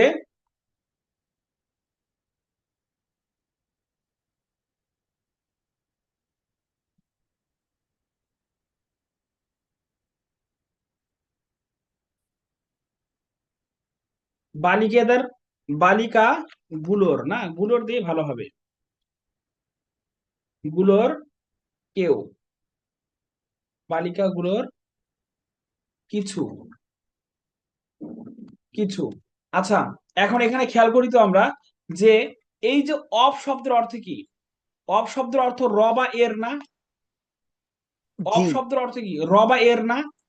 তাহলে এই অফ শব্দটার অর্থ কার সঙ্গে গিয়েছে দেখেন তো? বালিকাগুলোর সঙ্গে গিয়েছে না বালিকার সঙ্গে? তাহলে আপনারা কি এই অফ ছাড়া কি শুধু এই গার্লস কে উচ্চারণ করতে পারবেন বা আলাদা করে ধরতে পারবেন? যেহেতু যেহেতু যাচ্ছে পরের শব্দের সাথেই, তাহলে কিন্তু পরের শব্দ ছাড়া এই অফ কে কল্পনাও করা যায় না। আর আমরা জানি প্রেপোজিশন অর্থ হচ্ছে পূর্বের অবস্থা। কার পূর্বের অবস্থা? নাউন বা প্রোনাউনের পূর্বের অবস্থা, তাই না? এই নাউন বা প্রোনাউনের উপর ডিপেন্ড করে এখানে এই যে প্রিপোজিশনটা বসে, এবং এই জায়গায় এই প্রিপোজিশন যেহেতু পরের শব্দের সাথে অর্থ গেছে, এই পরের শব্দ ছাড়া প্রিপোজিশন বসবে না। যদি আপনি শুধু দা গার্লস ধরেন তাহলে এটা ভুল হবে, এইটা ভুল হবে। হ্যাঁ, আর যদি আপনি এইখানে অফ কে আলাদা করেন তাহলেও ভুল হবে। যদি আপনি গার্লস কে ধরতে চান তাহলে অফ সহ ধরতে হবে। আর টোফেলে স্পষ্ট ভাবে বলেছে যে কি, যে প্রিপোজিশন দিয়ে, এই লাইনটাই তারা ইংলিশে লিখেছে, আমি এখানে বাংলায় দিয়েছি। প্রিপোজিশন অর্থাৎ প্রিপোজিশন দিয়ে নাউন ফ্রেজ হয় না। আচ্ছা, ফ্রেজটি নাউন ফ্রেজ না, কেন না? প্রিপোজিশন দিয়ে, এই যে এখানে দেখেন সাধারণত প্রিপোজিশন দিয়ে নাউন ফ্রেজ হয় না, এই যে এইটুকু খেয়াল করেন, সাধারণত প্রিপোজিশন দিয়ে নাউন ফ্রেজ হয় না। আর এইখানে আমি শুরুতেই বলেছি, যদি noun, noun phrase, noun clause অথবা প্রোনাউন না হয় তাহলে সেইটা কখনোই সাবজেক্ট হবে না। আমার কথা কি বুঝতে পেরেছেন? সবাই একটু বলেন আমাকে। জি স্যার। তাহলে এই জায়গায় কেন এইখানে ওয়াজ হয়েছে আর এইখানে কেন আর হয়েছে বুঝতে পারছেন? এখানে সাম হচ্ছে সাবজেক্ট, এই সাম হচ্ছে এখানে সাবজেক্ট, সামটা হচ্ছে প্লুরাল। সামটা এখানে কি? সাম এখানে হচ্ছে প্লুরাল, যার ফলে এখানে ভার্ব হয়েছে প্লুরাল আর। এই যে এই উদাহরণগুলো আমরা খেয়াল করি তাহলে বুঝতে পারবেন। এখানে দেখেন ইচ অফ দা স্টুডেন্টস, অনেকেই স্টুডেন্টস কে কি মনে করবে? স্টুডেন্টস কে অনেকে মনে করবে এটা হচ্ছে সাবজেক্ট, কিন্তু অ্যাকচুয়ালি এটা কি সাবজেক্ট? এটা কিন্তু সাবজেক্ট না। কেন সাবজেক্ট না? এখানে খেয়াল করেন, এই যে অফ আছে, অফ দিয়ে শুরু হয়েছে, যার ফলে এটা সাবজেক্টের অংশ না, এটা অন্য ফ্রেজ। এটা কখনো অ্যাডভার্ব ফ্রেজ হয়, কখনো অ্যাডজেক্টিভ ফ্রেজ, এটা অপশনের উপর নির্ভর করবে। কিন্তু টোফেলে লেখা আছে হচ্ছে প্রিপোজিশনাল ফ্রেজ বা প্রিপোজিশন, এভাবে লেখা আছে। হ্যাঁ, তো এইখানে আমরা খেয়াল করি এটা অপশনের উপর সাধারণত ডিপেন্ড করে, হ্যাঁ, যেটা অ্যাডভার্ব ফ্রেজ হবে নাকি অ্যাডজেক্টিভ ফ্রেজ হবে। হ্যাঁ, আচ্ছা, এখানে আমরা খেয়াল করি যে এখানে কি বোঝাচ্ছে, যে ইচ অফ দ্য স্টুডেন্টস, এই অফ দ্য স্টুডেন্টস কিন্তু এখানে সাবজেক্ট না। এখানে খেয়াল করেন অন অফ দ্য স্টুডেন্টস, আমরা জানি ইচ, অন, ইদার, নিদার এগুলো কিন্তু সিঙ্গুলার হিসেবে ইউজ হয়, যার ফলে এর ভার্বটাও কি হয়? সিঙ্গুলার হয়। দেখেন, অনেকেই মনে করবে যে অফ দার পরে যে নাউনটা আছে এই নাউনে মনে হয় হবে সাবজেক্ট। না ভাই, এই নাউন সাবজেক্ট হবে না। হ্যাঁ, আচ্ছা, আপনাদের আমি এখানে আর একটা এই কোশ্চেন দেই, কোশ্চেনের অ্যান্সারটা একটু করেন দেখি। কোশ্চেন, হুইচ, স্যার তার মানে neither of the two brothers ওটা ওয়াজ হবে না? জি জি জি জি, neither of the two brothers was. এখানে এই যে নেইদার কি বোঝাচ্ছে বলেন তো? নেইদার বোঝাচ্ছে হচ্ছে দুইটার কেউই না। একটিও না, দুইটার একজনও না। আর ইদার মানে দুইজনের যে কোনো একজন। হ্যাঁ, প্রোনাউনের ক্লাসে আমি কিন্তু এটা আপনাদের স্পষ্ট ভাবে আমি খুব সুন্দর করে অর্থ দেখাই কিন্তু পড়িয়ে দিয়েছিলাম। হ্যাঁ, প্রোনাউনের ক্লাসে। আচ্ছা, আজকে ক্লাসের পরে একটু আমাদের গ্রুপে একটু জানাবেন, আমি প্রোনাউনের শীটটা দিয়ে দেবো আজকে। হ্যাঁ, স্লাইডটা। আর আপনাদের কি সবার কাছে শীট আছে? আছে স্যার। ওকে, এখন খেয়াল করি আমরা এটা, which one is correct? A,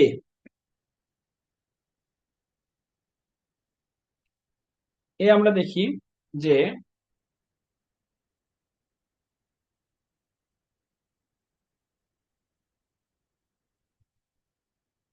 all of the boys is good. B number, all of the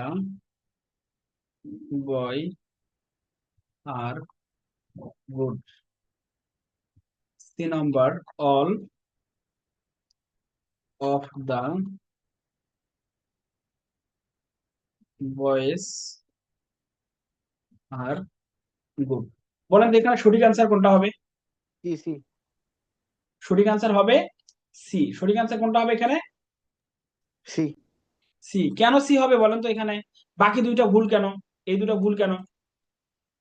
sir প্রথমটা হচ্ছে all of the boys is good, এখানে আমার মেইন সাবজেক্ট হচ্ছে অল, মানে যেটা হইতেছে যে অফ অফ প্রিপোজিশনটা দিয়ে দা বয়েস কে কানেক্ট করছে, তো যেহেতু অল আমার প্লুরাল, সো এখানে হ্যাঁ, তোমার ভার্বটা ডেফিনেটলি প্লুরাল হইতে হবে, সো এখানে যেহেতু অপশন এ ইজ আছে, সো এটা বাদ। অপশন ওকে, অপশন বি তো আরো আগে বাদ, কারণ হচ্ছে অল অফ দা বয়, মানে বয়দের সবাইকে বুঝাইতেছে, সো এখানে বয়টা তো আমার অবশ্যই মাস্ট বি প্লুরাল হইতে হবে, সো এখানে গুড। সিঙ্গেল বয় আছে, সো এটা বাদ। লাস্টে থাকে সি, তাহলে তো সি অটোমেটিক এটাই অ্যান্সার। ইয়েস। আপনি এখন এইটা দেখেন, এইটা কি সবাই বুঝতে পেরেছেন? ভাই আমি বলেছি যে সাবজেক্ট ভার্ব এগ্রিমেন্টের রুল শেষ যদি এটা বুঝতে পারি। সবাই কি বুঝেছেন? না। আচ্ছা, আমি তাহলে আরেকবার আলোচনা করি ভাই, যে এখানে কি বলেছে। আপনি এটা মুখস্থ করে ফেলবেন, প্রিপজিশন দিয়ে নাউন ফ্রেজ হয় না। আমি এই যে এখান থেকে আরেকটু বুঝাই, এইখানে একটু খেয়াল করেন ভাই, এইখানে না বুঝলে হবে না। হ্যাঁ, এইখানে আমি কি বলেছি দেখেন, এখানে একটা সেন্টেন্স লিখেছি, এইটা একটু খেয়াল করেন। আচ্ছা, এইটুকু বাদ, এই অংশটুকুর অর্থ কি কেউ বলতে পারবেন? এই অংশটুকুর অর্থ, এই অংশটুকুর অর্থ যদি আমরা করি, এখানে অফ কিন্তু একটা আলাদা কি পার্টস অফ স্পিচ না? এখন দেখা যাচ্ছে যে এই অফের অর্থটা কার সাথে যাচ্ছে? এই গার্ল, এটার সাথে। তার মানে কি, যেহেতু এটার সঙ্গে অ্যাটাচড থাকতেছে দেখেন, মানে গামের মতো একসঙ্গে থাকতেছে, তাহলে কি আপনি এই অফ ছাড়া শুধু দা গার্লস কে আলাদা করে ধরতে পারবেন? ধরা যাবে না। না। যার ফলে এইখানে এটা আমাদের বুঝতে হবে যে প্রিপজিশন দিয়ে যে ফ্রেজটা তৈরি হয়, বা প্রিপজিশনের পরে যে কোনো নাউন থাকে, সে নাউন সহ ধরতে হয় ফ্রেজ। ধরার পরে এইটার নাউন ফ্রেজ থাকে না, পরের নাউনটা নিয়ে এই প্রিপজিশন যে ফ্রেজ গঠন করে, এটা নাউন ফ্রেজ হয় না। আর আমি বলেছি, বা এটাই হচ্ছে রুলস, যে noun, noun phrase, noun clause বা প্রোনাউন ছাড়া অন্য কোনো পার্টস অফ স্পিচ সাবজেক্ট হতে পারে না। আর যদি সাবজেক্ট না হয়, যদি সাবজেক্ট না হতে পারে, তাহলে ভার্বের উপর তো ইফেক্ট ফেলতে পারবে না, এটাই স্বাভাবিক। তো এইখানে আমি এটাই বলেছি যে এখানে এই যে ইচ অফ দা বয়েস, এটা কিভাবে গঠন হয়, এখানে আমাদের মনে রাখতে হবে অফ দার পরে এই নাউনটা সর্বদাই প্লুরাল হয়। এখানে এই জন্য সেন্টেন্স কারেকশনে আমি একটা কোশ্চেন দিলাম। হ্যাঁ, আর মেইন কথা হচ্ছে প্রিপজিশন দিয়ে নাউন ফ্রেজ হয় না, তার মানে এটা অন্য ফ্রেজ। অনেকেই মনে করবে এখানে গার্লস হচ্ছে ভার্ব, অ্যাকচুয়ালি গার্লস ভার্ব না। কি কারণে গার্লস ভার্ব না? কারণ এটা নাউন ফ্রেজ না। সরি, না, এই গার্লস কে অনেকে মনে করবে হচ্ছে এখানে সাবজেক্ট। এই গার্লস সাবজেক্ট না। কি কারণে সাবজেক্ট না? কারণ হচ্ছে এই গার্লস শব্দটা এখানে কি, গার্লস শব্দটা, দা গার্লস শব্দটা এখানে প্রিপজিশন দিয়ে যুক্ত, যার ফলে এটা অন্য ফ্রেজ, এটা নাউন ফ্রেজ না। আর নাউন ফ্রেজ না হলে এটা ভার্বের উপর ইফেক্ট ফেলবে না, যার ফলে এই জায়গায় হয়েছে আর। কি কারণে আর হয়েছে? এখানে আর হওয়ার মূল কারণ হচ্ছে, এখানে সাম। আর হওয়ার মূল কারণ হচ্ছে এই যে এই ভার্ব, এই যে সাম, এই ভার্ব। হ্যাঁ, এই সামের কারণে এখানে আর হয়েছে। আচ্ছা, আমি আর একটা সেন্টেন্স দেই, তাহলে আমরা একটু এই সেন্টেন্সটা আমরা দেখি। বলছে one of the students was, এখানে ওয়াজ কেন হলো? এই যে কারণ এটা ওয়ান আছে প্রিপজিশন দিয়ে একটি। শুরু হয়েছে, এটা কি হবে না সাবজেক্টের অংশ না? তাহলে এই যে ওয়ান হচ্ছে সাবজেক্ট, যার ফলে ভার্ব হয়েছে সিঙ্গুলার। ভাই এখন কি বুঝতে পেরেছেন? মনে হয় সাকওয়াত ভাই কোশ্চেন করেছিলেন না? না, আমি কোশ্চিন করেছিলাম। আমি বুঝতে পারছি, কিন্তু যে কোশ্চিনটা নতুন দিছেন, অল অফ দি বয়েস ইজ গুড, এটা একটু বুঝে দেন। আচ্ছা, দেখেন, এইখানে যখন অফ দা দিয়ে যখন কোন একটা ফ্রেজ গঠন হবে, হ্যাঁ, তখন এই যে অফ দার অফের পরে যে নাউনটা থাকবে, এই নাউনটা সর্বদাই প্লুরাল হবে। এটা হচ্ছে একটা প্রোনাউনের নিয়ম। আপনাদের প্রোনাউনের মাঝে পড়িয়েছিলাম, প্রোনাউনের মাঝে পড়িয়েছিলাম যে ইনডিফিনাইট প্রোনাউন কখন হয়। ইনডিফিনাইট প্রোনাউন কখন হয়, এটা আপনাদের প্রোনাউনের মাঝে পড়িয়েছিলাম, যে ইনডিফিনাইট প্রোনাউন। আপনাদের কি মনে আছে এটা ইনডিফিনাইট প্রোনাউন? দেখেন, ইনডিফিনাইট প্রোনাউন দুই ভাবে হয়। একটা হচ্ছে সরাসরি, এই যে এগুলো সাম,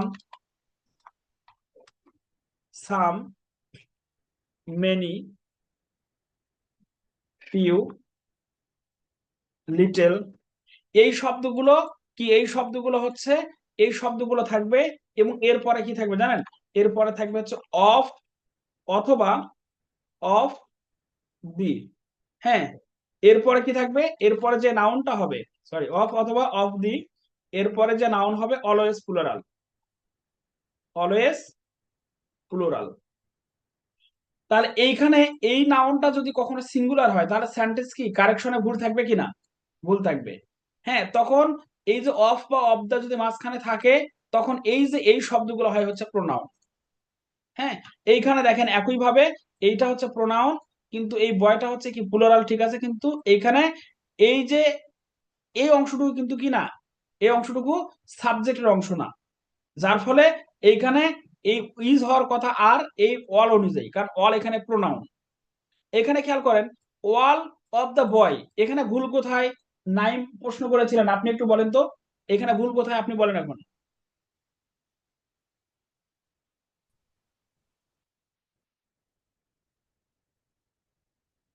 হ্যালো, হ্যাঁ হ্যাঁ, জি, মানে এখানে অল অফ দি বয়েজ হওয়ার কথা, তো বয়েজের সাথে এস নাই, সেজন্য ইয়েস, এটা ভুল। এই জন্য এটা ভুল, বুঝতে পেরেছেন কি, এটা আমরা প্রোনাউনের ক্লাসে জি বলেছিলাম, জি, আপনি বুঝতে প্রোনাউনের পেরেছি। ক্লাসে ছিলেন। জি, এখন বুঝতে পেরেছি আমি। ওকে ওকে। আর এখন দেখেন পরের সবগুলো রুলস, ভাই এটা যদি বুঝে থাকেন সব রুলস ইজি, কারণ আপনি দেখবেন এই রুলস পড়ার পরে সাবজেক্ট ভার্ব এগ্রিমেন্টের যে কোনো রুলস কে রিপ্লেস করতে পারবেন।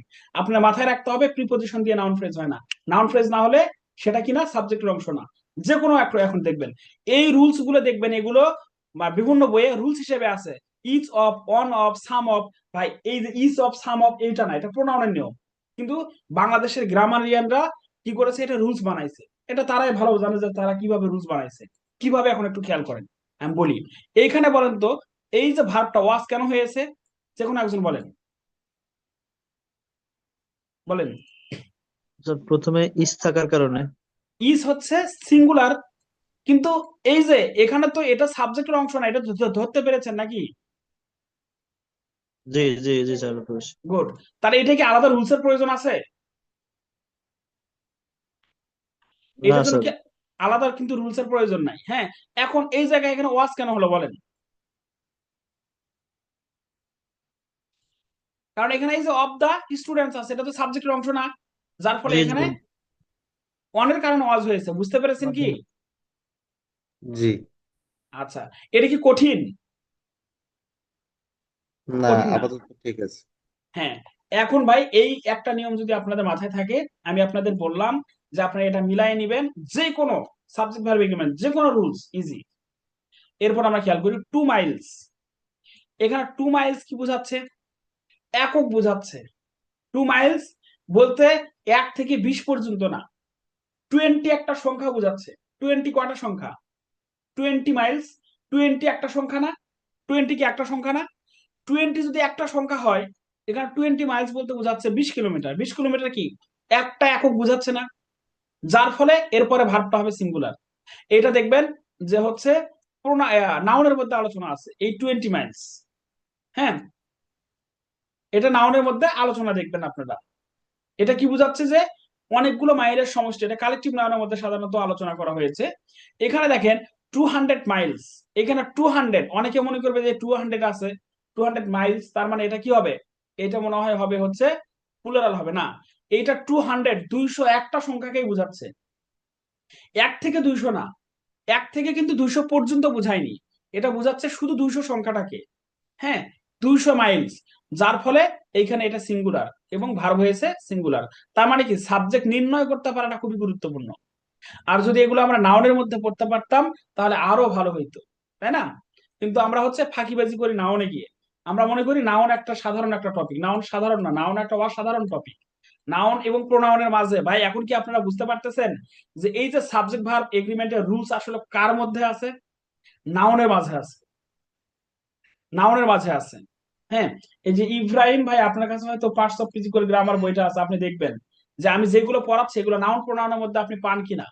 হ্যাঁ, এই বইয়ে দেখবেন, টপিক গুলো বের করে দেখবেন, আলাদা করে আলোচনা করা আছে। হ্যাঁ, আচ্ছা, এরপরে খেয়াল করি মেইন ক্লোজের ভার্বটি যদি পাস্ট টেন্সে হলে, মেইন ক্লোজের ভার্বটি পাস্ট টেন্সে হলে পরের ক্লোজে যদি next day, next week, next month এগুলো যদি উল্লেখ থাকে তাহলে কি হতে হবে? শুড হবে। হ্যাঁ, এটা আমাদের একটু মুখস্থের মতো পড়তে হবে। এখন খেয়াল করি, he told he told that he would go home the next week. He would go home the next week, যদি next week, next month, next year উল্লেখ থাকে সেই ক্ষেত্রে আমরা উড ইউজ করতে হবে। এটা একটু ব্যতিক্রম, এটা একটু আপনারা লিখে নিতে পারেন। এই ব্যতিক্রম গুলো জায়গাগুলো থেকেই সাধারণত চাকরি পরীক্ষার প্রশ্ন দিয়ে থাকে।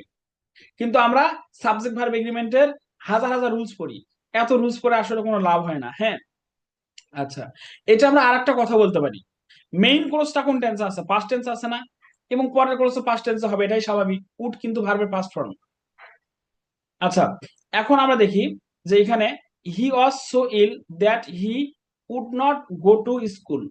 এইখানে খেয়াল করেন যে would not go to school কেন হলো, এই যে ব্যাখ্যা দেখেন, ব্যতিক্রম ছাড়া প্রিন্সিপাল ক্লোজ এর ভার্ব যদি পাস্ট টেন্সে হয় তাহলে সাবঅর্ডিনেট ক্লোজ এর ভার্বও পাস্ট টেন্সে হবে। হ্যাঁ, এইখানে যে উডি হবে বিষয়টা এমন না, এইখানে যে শুধু উড হবে, এইখানে বিভিন্ন ভার্ব হতে পারে, এখানে সরাসরি ভার্বের পাস্ট ফর্ম হতে পারে। এটা অর্থের উপর ডিপেন্ড করবে। কিসের উপর ডিপেন্ড করবে? এটা অর্থের উপর ডিপেন্ড করবে। হ্যাঁ, আচ্ছা, এখানে দে আন্ডারস্টুড, এটা পাস্ট ফর্ম, কিন্তু এটা খুব সুন্দর করে একটু বোঝেন যে সাবঅর্ডিনেট ক্লোজ কোনগুলো? যেগুলো দ্যাট যুক্ত বাক্য আছে, হু, হুইচ, হোম, এগুলো যদি সেন্টেন্সের মাঝে থাকে, পূর্বের অংশ যদি পাস্ট টেন্স হয় তাহলে পরের অংশ হবে past tense.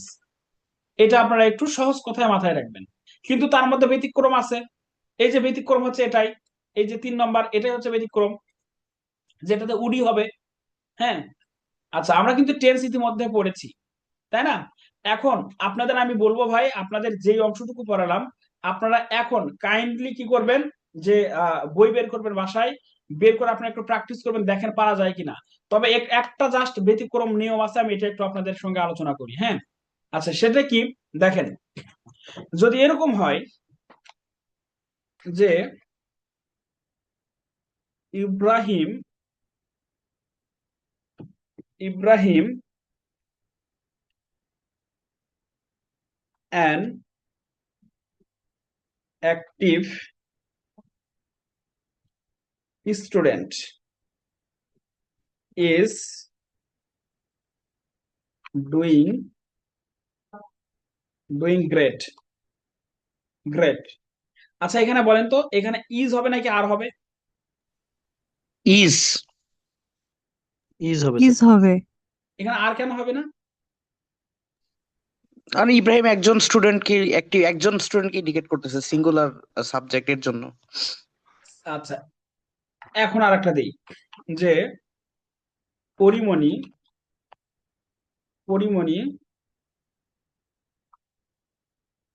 As well as her manager and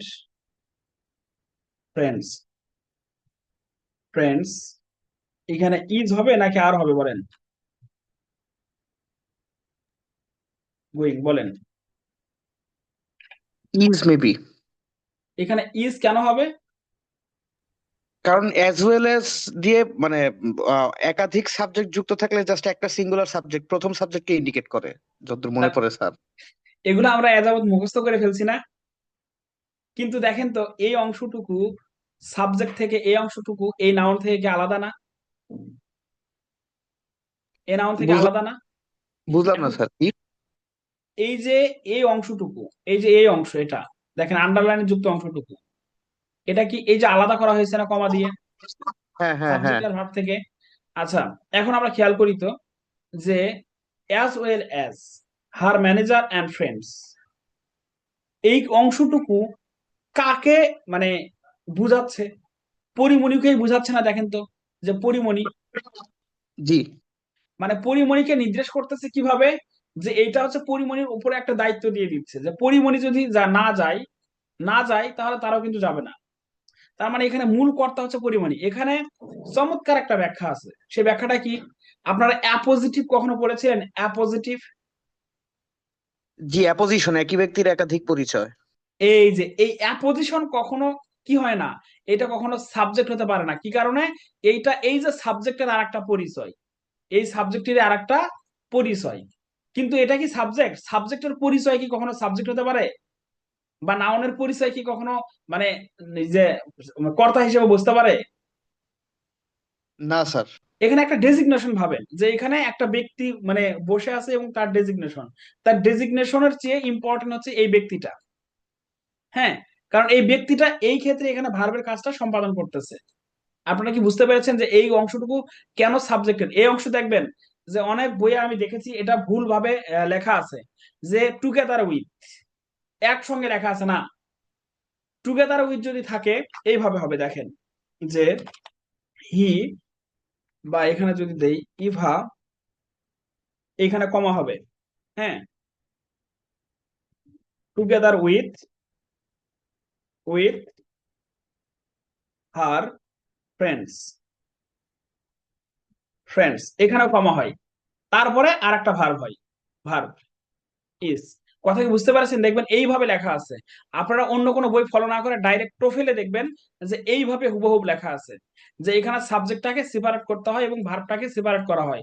ওই সাবজেক্টের যে আর একটা পরিচয় আছে সেইটাকে কি করা হয়, মানে আলাদা একটা কোড করে রাখতে হয়, কি দিয়ে? কমা দিয়ে। হ্যাঁ, যার ফলে এইটা সাবজেক্টের অংশ না। আমার কথা কি, এই ব্যাখ্যাটা কি বুঝতে পেরেছেন? জি। হ্যাঁ, এটাই ছিল আমাদের হচ্ছে ব্যতিক্রম। আর একটা বিষয় আমি বলি, যে নো অথবা হচ্ছে অল, এগুলোর পরে যদি নাউন সিঙ্গুলার হয়, এগুলোর পরে যদি নাউন সিঙ্গুলার হয় ভার্ব সিঙ্গুলার হবে। এরকম হতে পারে, দেখেন যে এরকম, যে নো ম্যান, এখানে ইজ হবে নাকি আর হবে বলেন তো?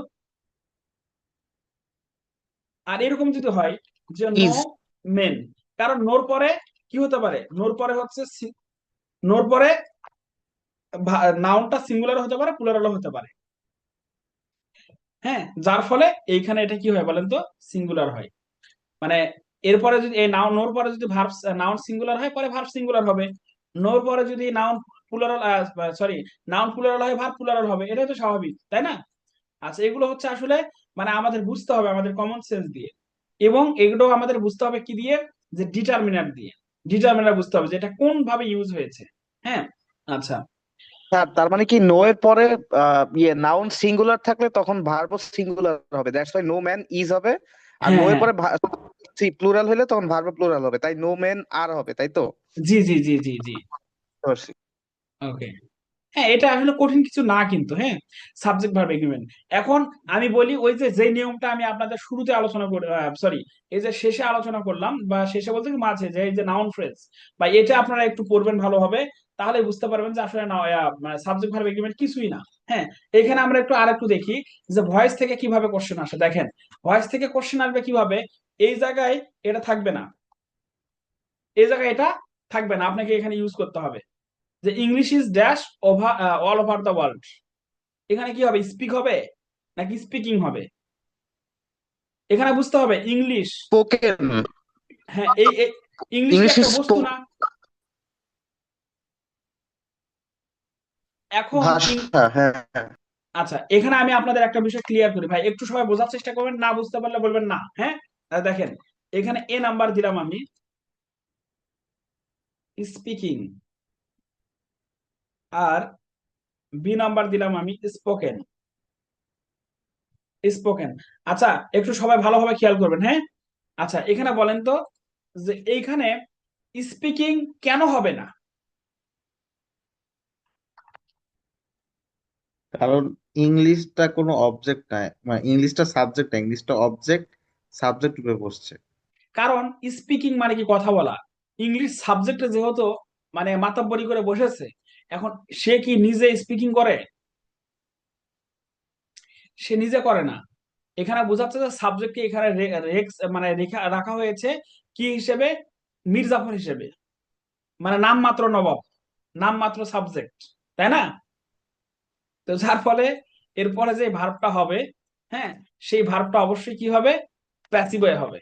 কারণ এই যে ভার্ব, এখানে যে ভার্বটা হচ্ছে, এই ভার্বটাকে মানে সম্পাদন করার ক্ষমতা এই ইংলিশের নেই। হ্যাঁ, এখানে বলছে English is spoken all over the world, আর এখানে বলা হচ্ছে যে মানুষ দ্বারা, যে সারা পৃথিবীতে মানুষেরা ইংরেজি ভাষায় কথা বলে। হ্যাঁ, আবার এখানে খেয়াল করেন যে we are taught English by our teacher. এইখানে by our, English taught by our teacher, আমরা এই অংশটুকু দেখেই বুঝতে পারবো এটা হচ্ছে প্যাসিভ ভয়েস। এটা কি ভয়েস? Passive voice. যে আমাদের শিক্ষক দ্বারা, আমাদের শিক্ষক দ্বারা আমাদেরকে শিক্ষা দেওয়া হয়, ইংরেজি শিক্ষা দেওয়া হয়, তাই না? তো এইখানে এই যে চারটা দেখলে সবচেয়ে ভালো বোঝা যাবে, প্রেজেন্ট ইনডিফিনিট টেন্স এটা যখন প্যাসিভ ভয়েস হবে তখন am is are was were, am is are এই ভার্বগুলো নিতে হবে। হ্যাঁ, এবং পরে ভি3 হবে। আমরা অনেকেই জানি যে প্যাসিভ ভয়েস কিন্তু এটাই। তো এই জায়গায় থেকেও কি রাইট ফর্ম অফ ভার্বে বা সাবজেক্ট ভার্ব এগ্রিমেন্টে কোশ্চেন হতে পারে কিনা বলেন?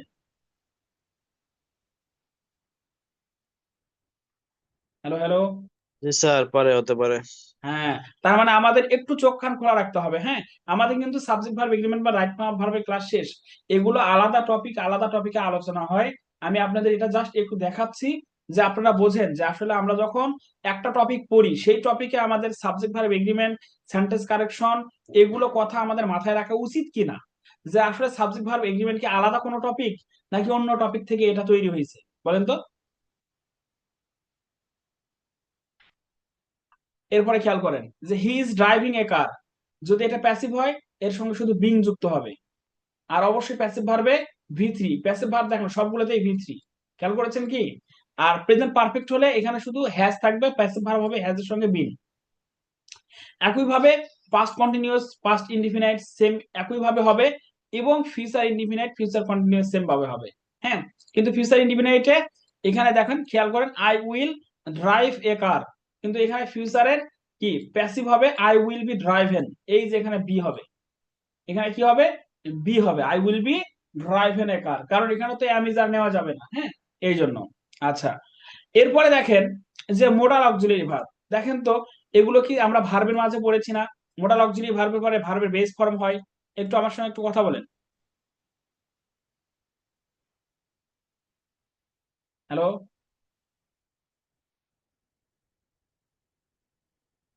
আচ্ছা, একটু কথা বলেন। জি স্যার। আমরা কি এগুলো, দেখেন তো এগুলো আমরা ভার্বের মাঝে পড়িয়েছি না? যে যে ক্যান এখানে মোডাল অক্সিলারি ভার্ব, যার ফলে এর পরের ভার্বটা হয়েছে কি present form. Shall modal auxiliary verb, এর পরের ভার্বটা হয়েছে present form. Must modal auxiliary verb, পরের ভার্বটা হয়েছে কি প্রেজেন্ট ফর্ম। তো আমাদের এইভাবে আমাদের মনে রাখতে হবে যে আসলে আমাদের এই সাবজেক্ট ভার্ব এগ্রিমেন্ট বা রাইট ফর্ম ভার্ব আলাদা কিছু না। আবার এই যে প্যাসিভ ভয়েস এখানে আবার আলোচনা করা হয়েছে। আবার এখানে দেখেন উড রাদার, হ্যাড বেটার, এগুলো আমি ভার্বের মাঝেই সব আলোচনা করেছিলাম, যে উড রাদার এটাও modal auxiliary verb, had better এটাও মোডাল অক্সিলারি ভার্ব। আবার আমি আলোচনা করেছিলাম যে আহ, এই যে লেট এটা হচ্ছে মোডাল অক্সিলারি ভার্ব, তাই না? এগুলো যদি কোনো সেন্টেন্সে থাকে তাহলে এর পরের ভার্বটা হবে সর্বদাই প্রেজেন্ট ফর্ম। এই যে এখানে খেয়াল করেন ভার্বের প্রেজেন্ট ফর্ম। হ্যাঁ, এই যে লেট আছে এখানে, এখানে আসলে এখানে এটা আবার হয়েছে পজিটিভের মাধ্যমে। এখানে দেখেন I had better, had better আছে, হেড বেটার থাকার ফলে এর পরের ভার্বটা কি হয়েছে প্রেজেন্ট ফর্ম, তাই না? আচ্ছা, এরপরে দেখেন সাবজাংটিভ, সাবজাংটিভের ক্লাস আমি গত ক্লাসে নিয়েছি না, মানে গত এক ক্লাস আগে। সাবজাংটিভটা কি? এই পাশে এই ওয়ার্ড গুলো থাকবে, এই ওয়ার্ড গুলো থাকবে। হ্যাঁ, এবং এর পরের যে ভার্বটা হবে সেটা ডিরেক্ট প্রেজেন্ট ফর্ম হবে, এস ইএস কিছুই যুক্ত হবে না, এসিএস কিছুই যুক্ত হবে না। এখন কথা হচ্ছে যে আমাদের চাকরি পরীক্ষায় যে প্রশ্নগুলো আসে সেই প্রশ্নগুলো এই টপিকগুলো থেকে দেয়, এই টপিকগুলো থেকে দিয়ে ভার্বটাকে উঠায় দেয়, কিন্তু তখন আমাদের মাথা আর কাজ করে না যে আসলে আমাদের কোন টপিক থেকে দিয়েছে। হ্যাঁ, আমাদের দেখা যায় অনেক সময় আমরা অনেক কিছু পড়ে যাই, কিন্তু পরীক্ষার হলে গিয়ে আমরা ভূমিকম্প দেখি, তাই না? কিন্তু আমরা তখন কে রুলস মনে করতে পারি না। ভাই, রুলস হিসেবে না পড়ে ইংরেজিটাকে পড়তে হবে যে পার্টস অফ স্পিচ দিয়ে। রুলস হিসেবে আপনি যতদিন এই রুলস হিসেবে পড়ে কি মানুষ চাকরি পাচ্ছে না? হ্যাঁ পাচ্ছে, অনেক সময় লাগতেছে, অনেক সময়ের ব্যাপার, যে অনেক দিন পড়ার পরে গ্রামারটাকে দেখা যায় পড়তে পড়তে মুখস্থ করে ফেলি। বাট অল্প সময়ে যদি কেউ প্রস্তুতি নিতে চায় আমি তাকে বলবো যে সে যেন পার্টস অফ স্পিচ পড়ে, এবং পার্টস অফ স্পিচ পড়ার সময় যেন প্রত্যেকটা পার্টস অফ স্পিচ পড়ার সময় যেন সে মনে মনে নিজেকে বলে যে আমি এখন নাউন পড়তেছি, নাউন পড়তেছি এই কারণে যেন আমি সেন্টেন্স কারেকশন করতে পারি, আমি যেন রাইট ফর্ম অফ ভার্ব পারি, আমি যেন কি পারি, আমি যেন আর কি আছে সাবজেক্ট ভার্ব এগ্রিমেন্ট পারি। হ্যাঁ, এবং আমি যেন নাউন আইডেন্টিফিকেশন পারি, এবং আমি যেন কি নাউন ফ্রেজ পারি। এইভাবে যদি কেউ পড়ার পূর্বে যদি এই আউটলাইন গুলো লিখে নিয়ে পড়ে, হ্যাঁ, পার্টস অফ স্পিচ জাস্ট, দেখবেন তার খুব দ্রুত 2 মাসের মাঝে তার প্রিপারেশন হয়ে যাবে। হ্যাঁ, আচ্ছা। আহ এরপরে কন্ডিশনাল সেন্টেন্স। কন্ডিশনাল সেন্টেন্স কিন্তু আমরা আলোচনা করেছি যে কন্ডিশনাল সেন্টেন্স, এই যে এগুলোই কিন্তু আলোচনা করেছি একটু আগে টেন্সের মাঝে, প্রেজেন্ট ইনডিফিনিট টেন্সের মাঝে। আবার এই যে দেখেন সেকেন্ড কন্ডিশন কি বলছে, সেকেন্ড কন্ডিশন প্রথম অংশ পাস্ট টেন্স হয়, পরের অংশ কিন্তু পাস্ট টেন্স হয়, কিন্তু পাস্ট টেন্স হয় উড কুড দিয়ে, তাই না? হ্যাঁ, আবার এই যে উড দ্যাট থাকলো সেটা পাস্ট টেন্স হয়, মানে সেকেন্ড কন্ডিশন হয়, যার ফলে পরের সেন্টেন্সটা হয় হচ্ছে পাস্ট ইনডিফিনিট টেন্সে করতে হয়। থার্ড কন্ডিশন কি, একটা যে প্রেজেন্ট পারফেক্ট পাস্ট পারফেক্ট হয়, পরেরটা হয় ফিউচার ইন দা পারফেক্ট, এখানে would have could have should have দিয়ে করতে হয়। দেখেন তো এইগুলো কি এই জায়গাগুলোতে কি ভুল দেয় না? ভুল দিয়ে কি এগুলো কি রাইট ফর্ম অফ ভার্ব হিসেবে দেয় না? এই যে এখানে খেয়াল করেন তো, এটাই কি রাইট ফর্ম অফ ভার্বের কোশ্চেন না কি? দেখেন তো 2 নম্বর 1 নম্বরটা সবাই একটু খেয়াল করেন। হ্যাঁ তাহলে ভাই, তাহলে আমরা এতদিন যা পড়েছি সেগুলো কি আমাদের রাইট ফর্ম অফ ভার্বের বাইরে কোনো টপিক? ভয় পাবেন কেন আপনারা? এগুলো কি ভয় পাওয়ার কোনো টপিক? আচ্ছা, এরপরে দেখেন জিরান্ড পার্টিসিপল ইনফিনিটিভ কিভাবে ভার্বের উপর ইফেক্ট ফেলে। জিরান্ড কখন হয়, জিরান্ডের আলোচনা করেছি কি আপনাদের সঙ্গে? জিরান্ড পার্টিসিপল ইনফিনিটিভ নন ফাইনাইট ভার্বের মাঝে আমরা পড়েছিলাম। হ্যাঁ, এখন এই যে দেখেন পাশাপাশি দুইটা ভার্ব বলে পরেরটার সাথে আইএনজি যুক্ত হয়ে জিরান্ড হয়ে যায়, এই জায়গায় এ থাকতে পারে, এই জায়গায় দেখেন এইভাবে ব্র্যাকেটের মধ্যে দিবে গিভ। আপনি এখন এটা ফিল আপ করেন কি হবে বলেন।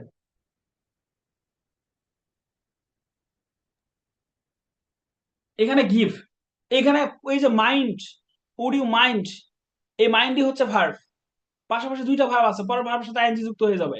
এখানে দেখেন আরেকটা ভার্ব আছে, পরের ভার্বের সাথে আইএনজি যুক্ত হয়ে যাবে। অথবা যদি প্রিপজিশনের পরে কোনো ভার্ব থাকে সেটা কি হয়ে যাবে, ভার্বের সাথে আইএনজি জিরান্ড হয়ে যাবে। তো এই বিভিন্ন জায়গাগুলো থেকেই হচ্ছে রাইট ফর্ম অফ ভার্ব বা সাবজেক্ট ভার্ব এগ্রিমেন্ট। এই যে দেখেন এনজয়, এইগুলো ওয়ার্ড যদি কোনো সেন্টেন্সের মাঝে থাকে, এরপরে যদি কোনো ওয়ার্ড আসে সেটা সরাসরি ভার্বের সাথে আইএনজি যুক্ত হয়ে যাবে। দেখেন স্টপ, মাইন্ড, ড্রপ, হ্যাঁ, তারপর ফ্যান্সি, সাজেস্টেড, এরপরে যদি কোনো ভার্ব থাকে, এই যে যেমন সাজেস্টেড, এরপরে কি ভার্ব আছে, আইনজি যুক্ত হয়ে জিরান্ড হয়ে গেছে। হ্যাঁ, তো ভাই এগুলোই তো ন্যারেশনের ক্ষেত্রে কিভাবে কাজে লাগে আমরা তো গত ক্লাসে পড়েছি, তাই না? স্যার, তো যাই হোক জি, ন্যারেশনের একটা কোশ্চেন আছে জি বলেন। স্যার। কোশ্চেনটা আমি চ্যাট বক্সে লিখে দিই স্যার, একটু আপনি কাইন্ডলি একটু দেখেন কোশ্চেনটা। আচ্ছা আচ্ছা দেন, আমাদের ক্লাস শেষ। হ্যাঁ, আমাদের রাইট ফর্ম ভার্বের ক্লাস শেষ। আচ্ছা, আপনারা কি শুধু দেখে গেলেন নাকি বুঝলেন একটু বলেন তো, আপনাদের সঙ্গে অনেকদিন হলো কথা বলা হয়নি। চ্যাট বক্সে কি ছবিটা গিয়েছে একটু চেক করেন না? আচ্ছা আচ্ছা, একটু হ্যাঁ লোড হচ্ছে, হ্যাঁ লোডিং কোনটা হচ্ছে। দিছি দাঁড়ান স্যার। আচ্ছা, এটা আপনি ইয়ে করেন আমাদের মেসেঞ্জার গ্রুপে দেন, এখানে রোল, এখানে লোডিং হচ্ছে তো আসতেছে না। আচ্ছা স্যার, মেসেঞ্জার গ্রুপে দিচ্ছি স্যার। হ্যাঁ হ্যাঁ, মেসেঞ্জার গ্রুপে দেন, আমি ওটা ব্যাখ্যা করে দিচ্ছি ভাই এখনো এটা। স্যার এই যে আপনাকে স্ক্রিনশট স্যার দিচ্ছি, স্যার এটা স্যার আপনি। মেসেঞ্জার গ্রুপে দিয়ে, মেসেঞ্জার গ্রুপে দিছি। আচ্ছা আচ্ছা, দাঁড়ান আমি দেখতেছি। 30 নাম্বার কোশ্চেনটার অ্যান্সারটা একটু বলে দেন।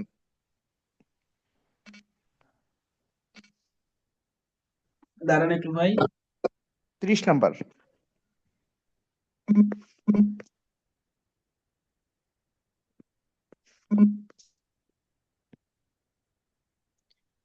30-এর কি বি হওয়ার কথা না স্যার?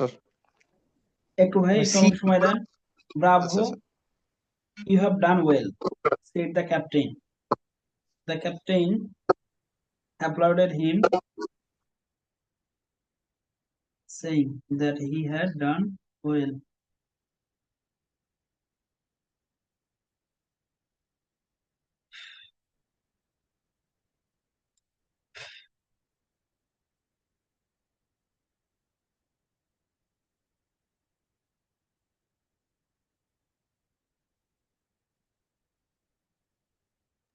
স্যার এটা বি হওয়ার কথা না, ওই যে আপনার রুলস অনুযায়ী।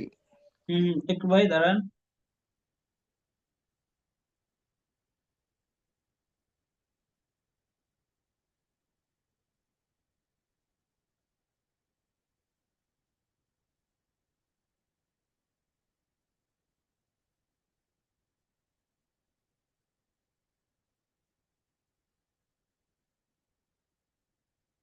আচ্ছা ভাই, এখানে অর্থগত দিকটা আমাদের একটু দেখতে হবে। এখানে মানে অ্যান্সার সি নাম্বারই হবে। হ্যাঁ, সি নাম্বার কেন হবে আমি একটু আপনাদের বলতেছি। দেখেন যে এই প্রশ্নটা, আমি প্রশ্নটা বলি একটু সবাই শুনেন। যে bravo, you have done well, এখানে কিন্তু অ্যাপ্লাউড করা হয়েছে, প্রশংসা করা হয়েছে।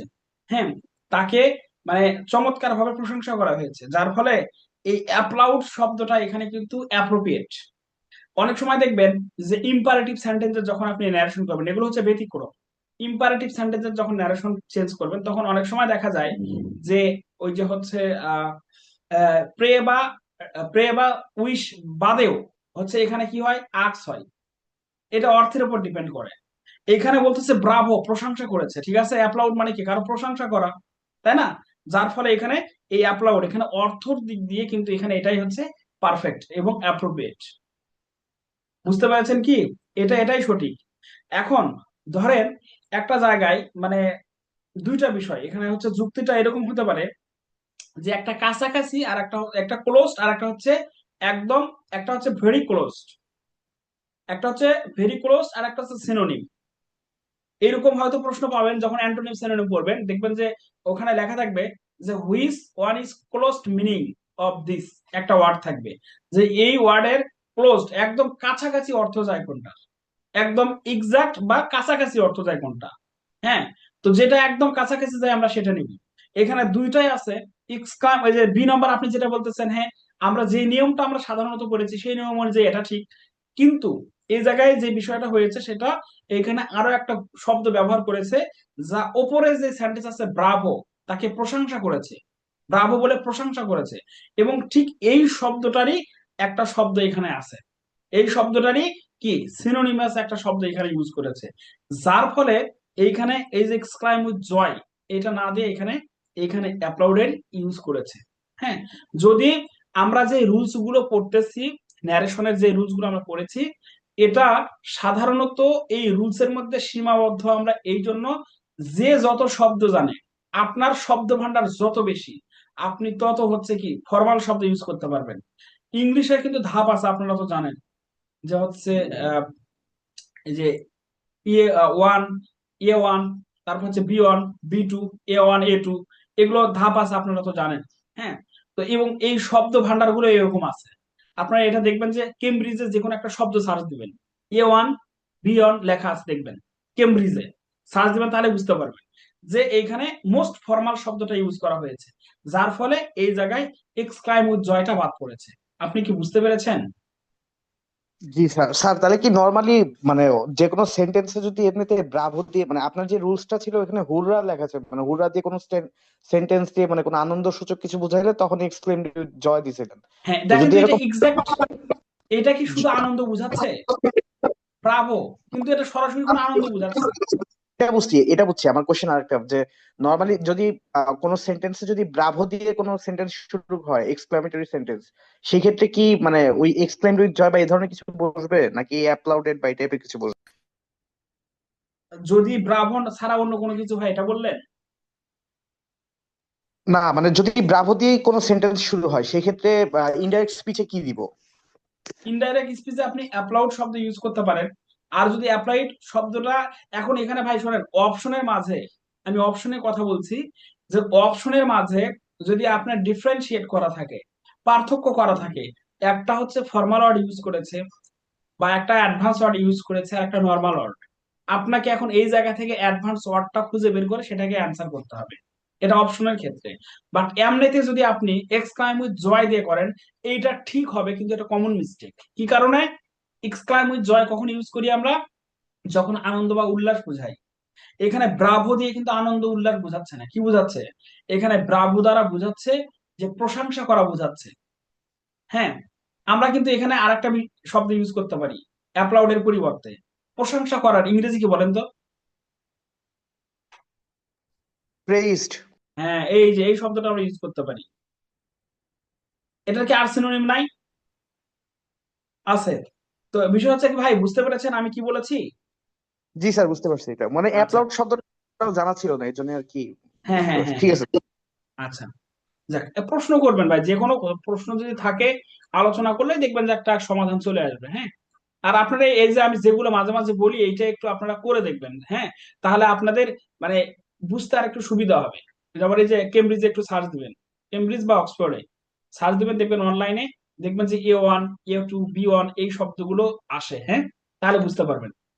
আচ্ছা, তাহলে আমরা আজকে ক্লাস এখানে শেষ দিচ্ছি নাকি? আচ্ছা স্যার, আসসালামু আলাইকুম। কারো কোনো কোশ্চেন আছে কি? কেউ কোথাও বোঝেননি এমন কোনো কোশ্চেন আছে? এভরির ইউজটা যদি আরেকবার দেখাই দিতেন। ওকে, গুড, সমস্যা নাই। আমি তো বলছি যে আমি চলে যাইনি ইনশাল্লাহ। আচ্ছা, এভরি ইউজ, তাই না? আচ্ছা, আমি এখানে শুরু করতেছি, এত দূর যেতে হবে না। আচ্ছা, এভরি না, যদি এরকম হয় এভরি যুক্ত যে কোনো কোনো কিছু থাকে, তাহলে সেটা প্রেজেন্ট কোন টেন্সে করতে হয়, ইনডিফিনিট টেন্সে করতে হয়। এটা দুই ভাবে ইউজ হয়, যেমন এভরি ওয়ান সঙ্গেই কি থাকবে, নাউন থাকবে, তখন এটা প্রোনাউন হিসেবে ইউজ হয়। এভরি ওয়ান তখন এটা সিঙ্গুলার, এখানে কি হবে, is. Every one is cooking. এখানে এভরি ওয়ান ইজ কুকিং কেন দিলাম, কারণ এখানে এভরি ওয়ান দ্বারা বোঝাচ্ছে প্রত্যেককেই রান্না করতেছে। হ্যাঁ, এখানে এভরি ওয়ান সিঙ্গুলার, বাট এরকম যদি ইউজ হয় এটা আবার ভাবে ইউজ হতে পারে। এভরি মানে কি, প্রত্যেক, মানে প্রতিযোগ এক, প্রত্যেক মানে প্রত্যেককে আলাদা আলাদা করে বোঝাচ্ছে। হ্যাঁ, এখানে আমরা খেয়াল করি, every of of the every of the girls, every of the girls, এখানে ইজ হবে নাকি আর হবে বলেন তো? আর ইজ হবে, আমি এখন বুঝতে পারছি স্যার। মানে প্রত্যেকের জিনিসটা আমি বুঝতেছিলাম না, আমি হ্যাঁ, ভাবতেছিলাম সকলেই। না না না, বুঝ- এখানে এভরি বলতে প্রতি, মানে ধরেন 10 জন আছে, 10 জনের মাঝে একজন, 10 জনের মাঝে একজন। ভাই এইটা আপনারা আরেকটা আমি আপনাদের বলি, অ্যানালাইজিং পাওয়ারটা কিভাবে বৃদ্ধি করবেন।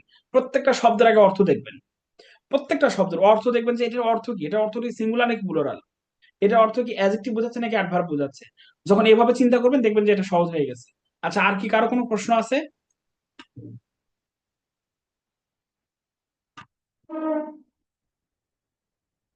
যদি কারো কোনো প্রশ্ন না থাকে আমি ক্লাসটা শেষ করে দিব।